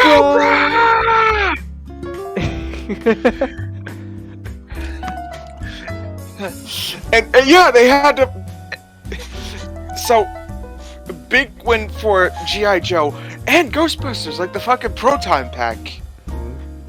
Holy shit. Well, yeah, this year seems to be a mini revival of Ghostbusters. But Ghostbusters 20 After Ghostbusters Yeah, Afterlife. absolutely, yeah. trying to do. Oh shit, I'm looking at the Sky Striker campaign page right now. This thing is packed. It's got working parachute seats. Like, oh my god. yeah. Oh, stickers. My experience with model kits has killed my interest in stickers. I was about to say, and I get ya. So, All of a sudden, Chagus is what's now fun, Johnny. so fun fact, I was talking about like those were the two projects I wanted to keep secret, but so was the Proton Pack and the Sky Striker. Mm-hmm. But there was one other project a couple of years ago, and the Rancor is actually not the first failed project of HasLab. Oh, the Cookie Monster. Yes, the life-size Cookie Monster. Life And, size? Yeah, they were crowdfunding a life-size toy of the Cookie Monster. Basically, you get to own your own Cookie Monster, like as if you Like an pulled it off actual, the like an actual puppet of Cookie Monster. And guess what that was competing against? set. What? A G.I. Joe.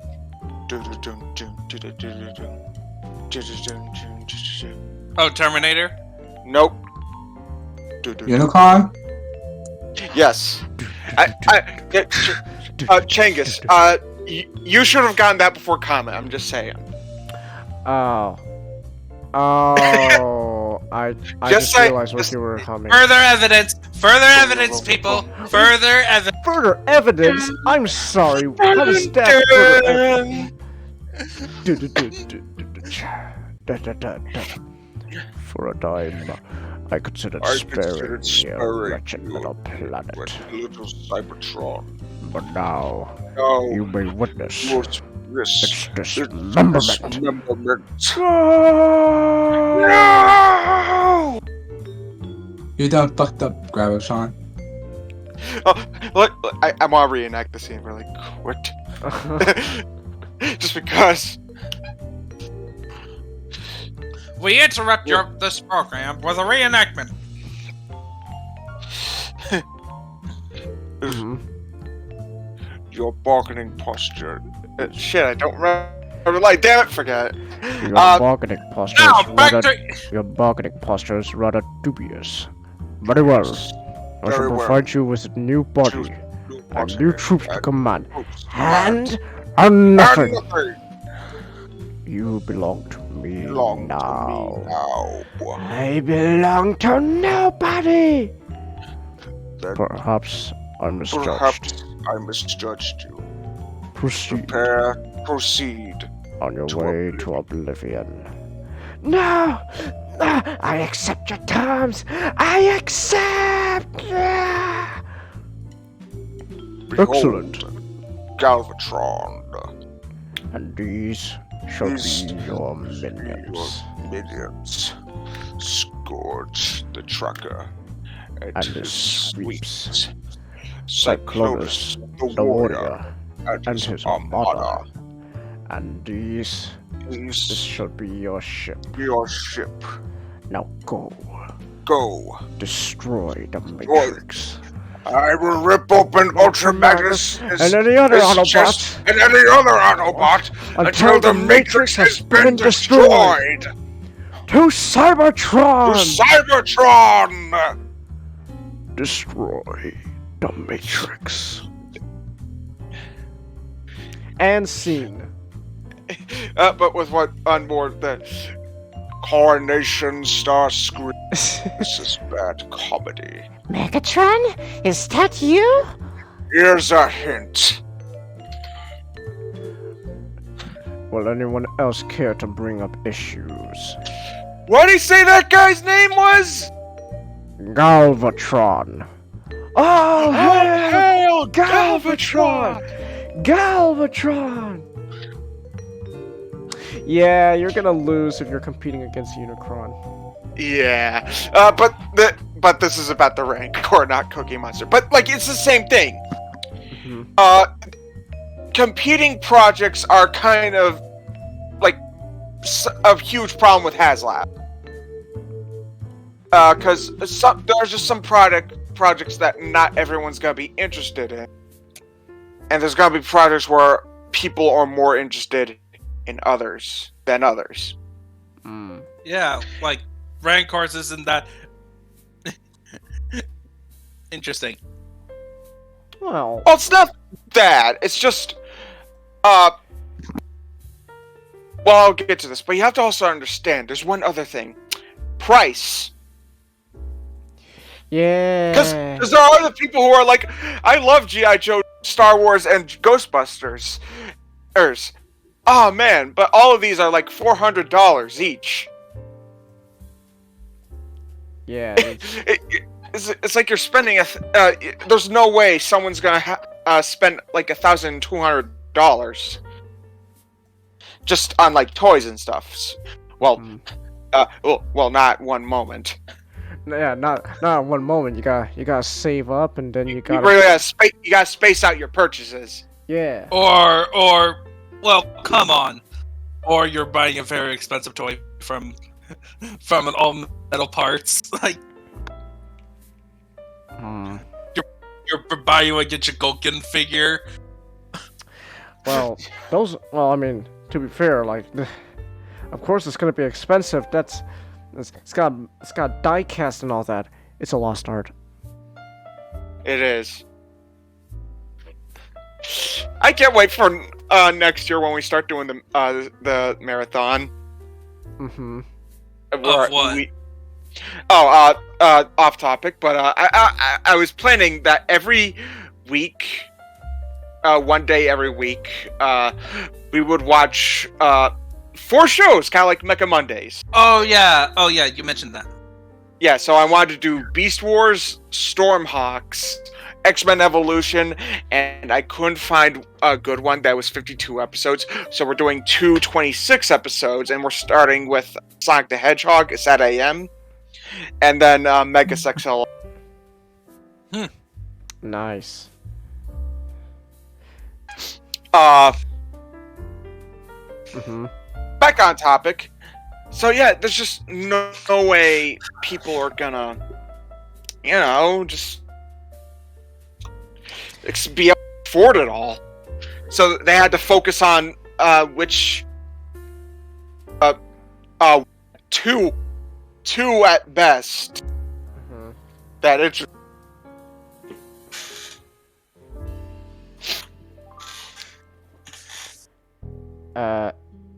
You still talking, Nick? Yeah, I paused for a second. Okay. And that's just gonna, like, no one just toys are expensive. Yeah. Our hobbies are expensive nowadays. You know, and it's fun. And it's not like there wasn't interest in the Rancor. Cause they were close to 9,000. They just needed 4. Yeah, they're. Than what they really close. Yep. But and then my next point. You notice how a lot of the HasLab projects, there's a lot of what are they called? Wait. Also, just real quick though, did you mention Mando's ship being funded? Yes, the Razor Crest. That's okay. I just didn't know that was what the ship was called. Yep, Razor Crest. Okay. What was I gonna say? What's when you get a project funded, but you still have time, and then but you're also getting more people backing. What, I forgot what that's called. In demand. And you had add some. No, but you add something Stretch goals. Stretch goals. like stretch goals. Yes, thank you, Ninjato. The stretch goals for all the other projects were like crazy because, like, with Unicron, you got like the mini figures. You got an extra head. Mhm. For Galactus and Sentinel, you got 2 exclusive 6-inch figures Okay, here. each. Here, I'm looking up Victory Saber's page right now. Here's the stretch goals. So, tier 1, you get their big cannon. Tier 2, you get a display stand. And then tier 3, Yep. you get a shield and you get some, look, I guess minicons, or Holly and Fire. Holly and Fire. So those were your stretch goals. And I think also Victory Leo was it. Did you mention Victory Leo? Was Victory Leo's? No, I think Victory Leo was always going to be part of it because it was Victory. No, I think Victory Leo was a stretch goal. Really? No. No, here, look, I've got the page pulled up. It does include Victory Leo. It was supposed to. They're funding for Victory. Well, if you pulled it up, I can't see it. Oh. Here's the. SED. Hold on. Here. I'm gonna post a link in the back room because. SED, work in the meme mines. Could you not stream it? If it doesn't kill my computer, let's see. Okay, I got it pulled up on Discord. Here, let me put the link in the chat for people to look at the site. So, okay, it looks like the stream quality is still good for now. So, it's Victory Saber.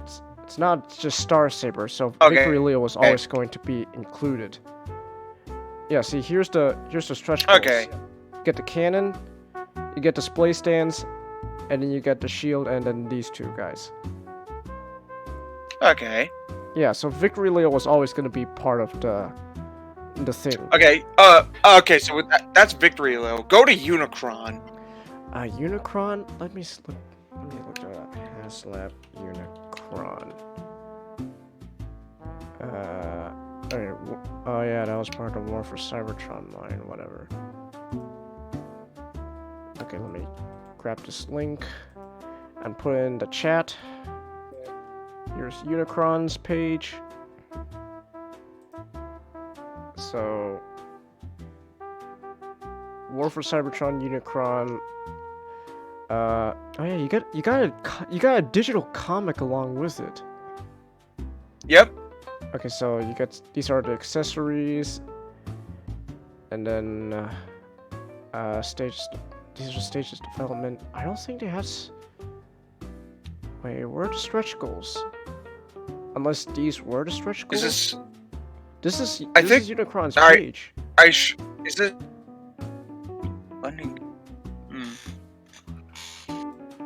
I mean, they should have.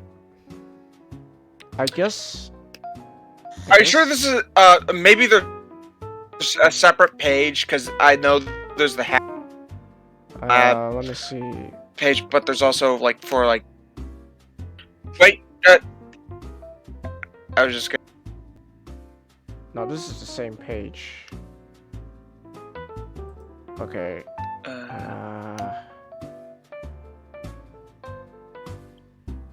No, All right, maybe. All right, then Unicron's a bad example.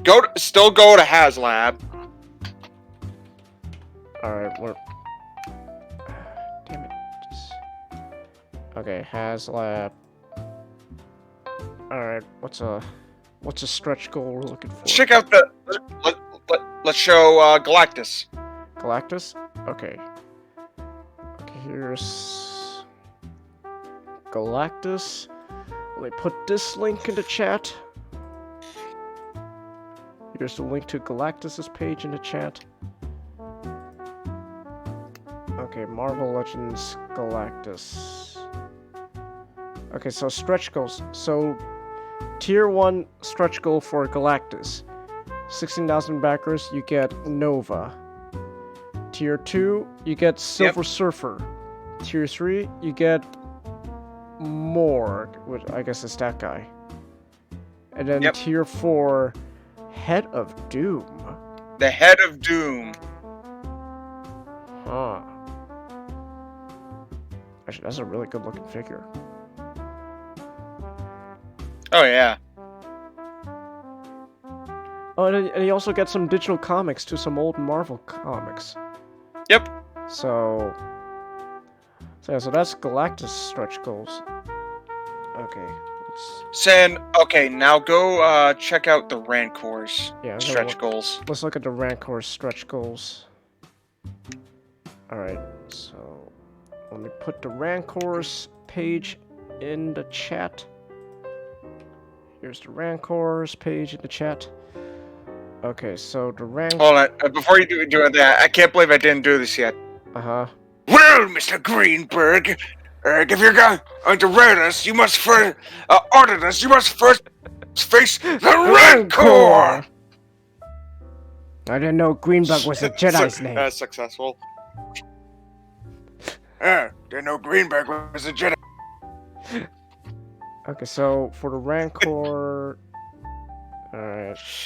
Oh, here we go. This thing was gonna be 27 inches tall. And a 4 feet 2 inch wide arm spread. So yeah, this thing's kind of crazy. Let's see here. Get to know the Rancor, blah blah blah. Okay, here's the stretch goals. Okay, so tier 1. Okay, first one is the Gamorrean Guard, which is not even like a new figure, it's a repack. Oh. New packaging. Gotta love that. Tier 2, some skulls. Some skulls. And a cardboard, like, backdrop. Cardboard. Well, to be fair, the Studio Series toys also have cardboard backdrops. Yeah, but, like, you'd expect something, like, big for something like this. True. Okay, tier 3... Salacious Crumb. Not without Jabba. Not with Jabba. Just Salacious Crumb. Tier 4 is Luke. Is that also a repackage? Which... Tier 4. Most like... Possible. Like... So like, that's what you get. Oh, here's the cardboard backdrop. Okay, so it's just a dungeon. Yeah. It's not even like a diorama like cardboard, it's just like a thin piece of cardboard. Oh wait, it is a bit diorama-y, but like still. Not even like a stand. So yeah, there's not really much there to entice you either to go further than to Rancor. Like you don't even get Ula. Huh. Like that's a figure people have been wanting, but no, you don't get Ula. Huh. For those who don't know, Ula was the Twi'lek that the Rancor ate. Hey, people want their Twi'lek waifus to get eaten? They want it. Give it to them. Who are these people? People who like... Star Wars fans. Unironically... Oh, okay, so they unironically love Cross Edge. No, it's more like they want all the characters. Does Cross-Edge have just want a wardrobe figure of malfunctions? every single character. What about that one guard that was gonna escape with the Rancor later that night before you don't get him. Before Luke committed murder? Him. Why didn't we get him? These are the figures people wanted. And I would have preferred that he also comes with a crying alternate head. Oh yeah. Hey, they were gonna escape that night, but then Luke came. Luke came and committed murder that night. Damn it, Luke. What sucks is that, later in, like, a legend, he goes and sees, like, wild rancors and, like, sees how really, like, peaceful they are, and he was like, God damn. And then he had to basically, he just felt terrible. And then he had to basically tell himself that what he did was essentially a mercy killing. Well, you pretty much had to put down a baby. Yeah, that too. Yeah, It was essentially a mercy killing. Man. But... yeah, so... there's not really much there to entice you to get in the first place. Chelsea, what did you click? Yes. Nom nom? There's just not a lot. Yeah. Nom nom. Nom nom. Which, you know, if they just got the Rancor, it would have been fine, but there's nothing, like, to say, oh, what if we get, what if we're able to find more people to get in on this? There's just not enough. Oh yeah, I need to finish the... Nothing, that. there wasn't enough to, like, make me go, I mean, yeah, the Rancor is cool, I would like that, but, like, I gotta spend, like, 400 on just that? Yeah. Like, you definitely need something more.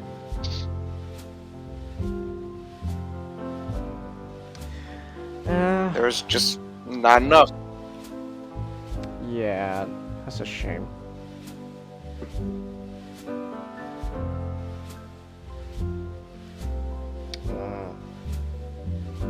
Maybe also doesn't help that HasLab's crowdfunding isn't really crowdfunding. That too. Like, what I'm basically going is, like, all these reasons are basically what... Why the Rancor yeah, failed. it just... yeah. Yeah. Oh, they do include, Malachi... Oh, they do? the Gar... Okay. You're cutting off a Yeah. bit there, Nick. Oh. Just for a bit, you were kind of cutting off. haven't... The final additional figure can only be added if we hit our target. Well... But they don't even show, like a prototype, like all gray plastic to, like, show, oh, we could actually get this guy. No, they don't. There's just no reason to get it. So you could also then say Hasbro didn't really put much effort into this in the first place. At times it feels like it. Man. Kind of... being a Star Wars fan nowadays gotta be a real bummer. Oh, man. Yeah, you come to me with your... Alright, enough of the hill songs. Enough of the hill songs. It's not a hill song. Sounds like a hill song. It's Skillet. Oh. Yeah. I don't know my metal, okay? I don't listen to metal often. Skillet's check is not Is he? metal. What is he then? Ska. More? No. No, it's No, hard no. rock. I don't listen to Skillet, okay? You should. They're an awesome band. I gotta mention this again. I got another Seth MacFarlane reference. I'm gonna move in here because Rogu put all of his basically is using the attic for to practice with a ska band. They're terrible. I mean, how do you mess up ska? You gotta be really bad or really gay. Yeah. You got any closing thoughts, Nick? Yeah, it really is just Bad time to be a Star Wars fan. Yeah. You have to embrace despair. Alright, enough of the skillet. Man, that's kind of a bummer. God damn it, I still have the meme of SGD made up for me on... I did... God damn it, I gotta pull this down. Yes! Yes! He's SGD, admitting SGD, to... your workload increases. God damn it. Oh my goodness. Alright, whatever. But, anyway... I still have your late sign up still. SGD! Yes, Okay, alright. It's fine. So yeah, that was all our topics. Yeah, kind of sucks to be a Star Wars fan. Also doesn't kind of help that Hasbro's not really crowdfunding apparently. You know what is crowdfunding though? Yes, I am doing this. I'm doing this because I want to. Micah's book, Inglewood Book 2, is still this campaign is still being funded, and that's actual real crowdfunding. You're actually funding the book instead of whatever HasLab was doing. So Basically rather than raising hand. super pre. What HasLab is essentially Hasbro telling you, raise your hand if you want this thing. yeah. Meanwhile, Indiegogo campaigns like Micah's book is more like, hey, I wanna help you make your book. But meanwhile, HasLab is like just, I guess, another form of online shopping. Yeah. Okay. So yeah, so if you wanna do real crowdfunding, Micah desperately needs it. So go help him out if you feel like it. I put a link in the chat for his campaign book, and so yeah, so we pretty much covered all we need to say. Oh yeah, before we leave though, if you, I never mentioned this once, but if people who are watching this, if you've noticed, I've had to sign up all the time throughout the stream that says not isn't here, not couldn't make it due to scheduling conflicts with his new job. Let's just say he working in a movie theater on opening weekend of a MCU movie. Ooh. Of an MCU Spider-Man movie with well, let's just be honest. This is the worst kept secret with Rami and Web Spider-Man both showing up. Yeah, it's like, yeah. It's basically live action Into the Spider. Yeah, pretty much. That's it's basically Endgame Spider-Man. Yeah, and so Yeah, based so, on what I heard, that's exactly what it is. all right, let's not spoil it for people. I came back for my. I actually came. I just I'm just gonna say this. First viewing was like for my second viewing. That's why I was late because I went to see it with my dad. Most likely seeing it again tomorrow with my sister. And basically, there were still crowd reactions. Mm-hmm. Yeah. There's a lot of hype for it. Yeah, so working at a movie theater on opening weekend for this type of movie, ooh, yeah, of course, Nat's gonna be busy. So it's kind of a shame that we can't have the whole cast here for the last 2 cents stream of this year, because next Saturday is Christmas, and then the Saturday after that is New Year's, and everyone's gonna be busy celebrating. Hey, we could do a special New Year's. You want to do a New Year's? You want us, because New Year's is on a Saturday. You want to start off our New Year's with a 2 cent stream? I got nothing to do that day. Yeah, I'll see. It's just a regular. It's a regular Tuesday for me. Okay. I'll see if my schedule's free on New Year's. Okay then. New Year's Day, yeah. Wow. Yeah, the first. Okay then. Okay, then I will tell you. How about we actually tell what? I already know what I'm gonna do then for New Year's, because if we're gonna do New Year's, let's do Spider-Man. You want to do Spider-Man to open up the new year? Yeah, open it up with my favorite superhero. My one half of favorite character. What's your other half? So it's my list, so I can have it have two people as my number one if I want to. Takanuva / Takua. Oh, okay, of course. It's funny because basically I've told you this, Chang, is for like one of the universes that's basically crossover your universe. There's an arc where it's basically just Transformers more than meets the eye, but with other fictional characters on a spaceship, and the two co-captains are both Spider-Man and Takanuva.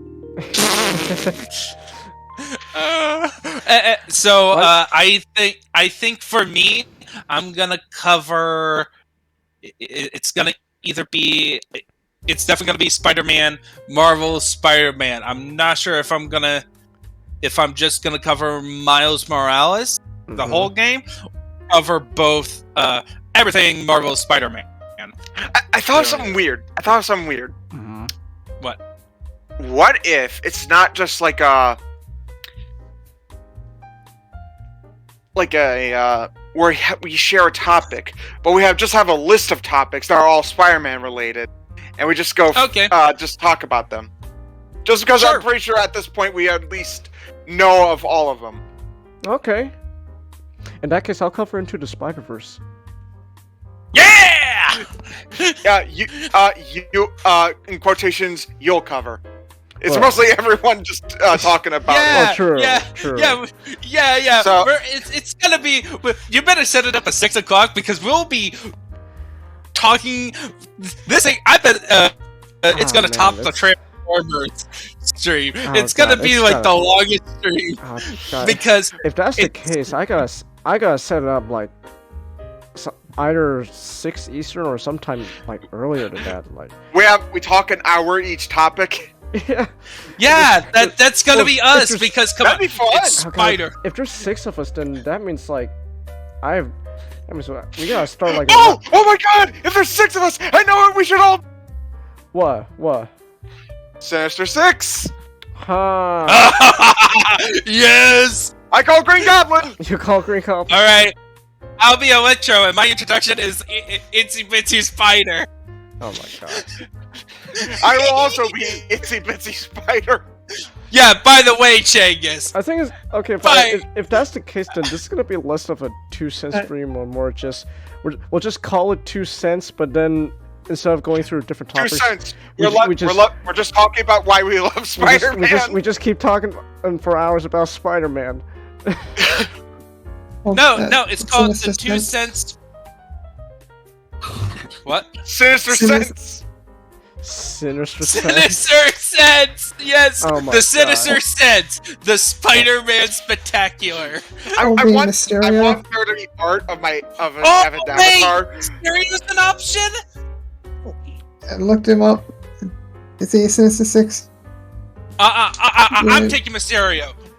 It works for SGD though, because he's a man of mystery. Yeah, it's just the SGD is just floating in his orb. Yeah. No. Mysterio's my favorite Spider-Man. You should have said it, Mysterio, before I did this.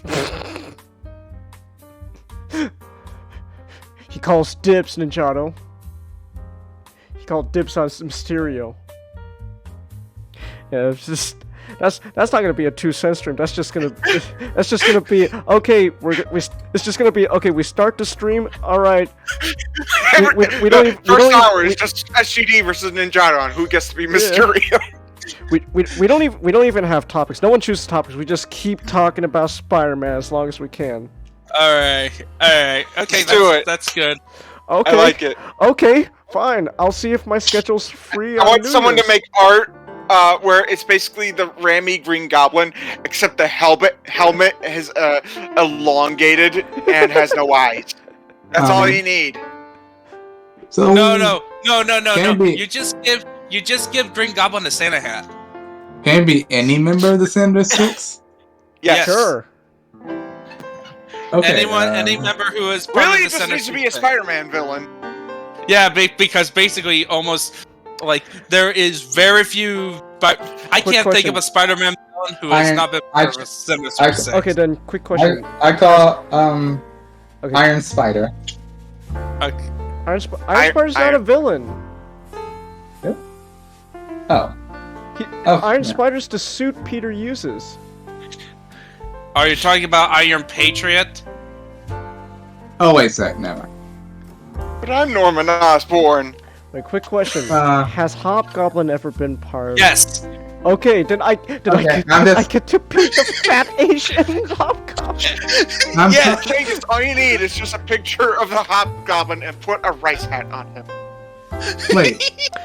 Wait, even though, what if I just take Ned Lee's face from the MCU, put it on top of Hobgoblin, and then put a rice hat on top of that? No. That'd be great. There was Also, a picture I think might be stretching it, but I would a detail I love. Have like Cybertronian designs for the Ned Lee's face, like just draw it to make it look like Hot Rod. I just want to explain myself a little bit. Okay. It's okay. I just got it from the Marvel Wiki. It wasn't Peter Parker Iron Spider. It was the guy who was the Prowler, brought the suit off the black market. Sorry. Well, you could be Prowler then. That just beat the Prowler. Don't. I mean, if anyone's seen the Into the Spider-Verse, you'll know Prowler's, holy shit, he's scary. Yeah, and he's one of the he's in Spider-Man Miles Morales. Oh, okay. Yeah, okay. According to the movie, returning to criminal activities, Aaron bought an Iron Spider armor off the black market and reformed the Sinister. So yeah, the Prowler.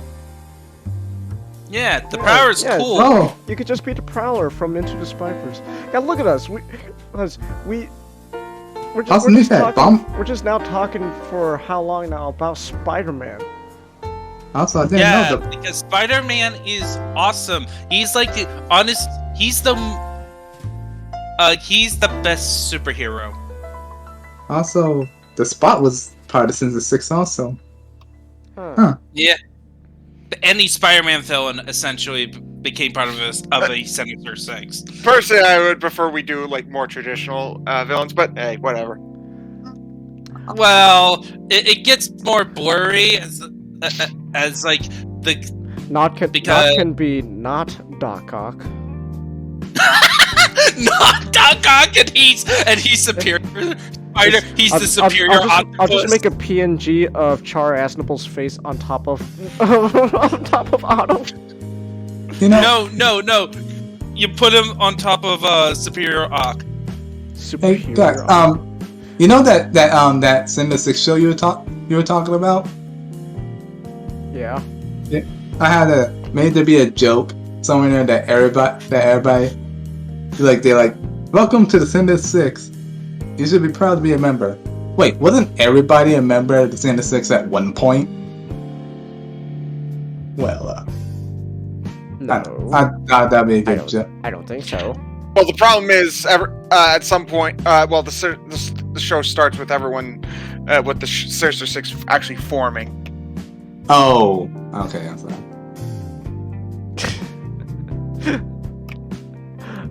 Ah, man. Okay. Yeah, alright then. I'll see if my schedule's free on New Year's, and then fuck it. We'll just talk about Spider-Man. That's how we'll start the New Year's Yeah. off with Spider-Man. Yeah, talk about the best superhero. Alright then. Okay, so with that said, I guess we could do our outro. So I'm gonna mute you guys just for this. Alright, mute you. Okay, everyone's muted. So with that said, thank you all for coming. Oh, actually, wait, before I leave though, again, since Not isn't here, everyone here in wish Not a happy.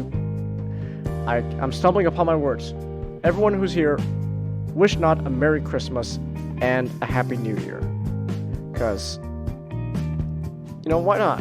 It's Christmas. It's the holidays. Everyone wish him a happy holidays, etc. All right. So with that said, Chels says I had fun. Bye, everyone. See ya, Chels. Alright, so with that said, we can call it here. So let me turn down the jazz music right here. Alright then. So, Chelsea says Merry Christmas, not in everyone. Thank you, Chelsea. So with that said, we can now end our stream. Oh wait, hold on. I gotta do one more thing real quick. I keep forgetting this every time we stream. Gotta change our transitions. Alright, so with that said, thank you all for coming to the last 2 cent stream of 2021. I am stumbling upon my words. Last stream of the year. And then hopefully we can start off the New Year's with Spider-Man. So, thank you all for coming. I'm Chigus Khan, and this has been 2 Cents Live.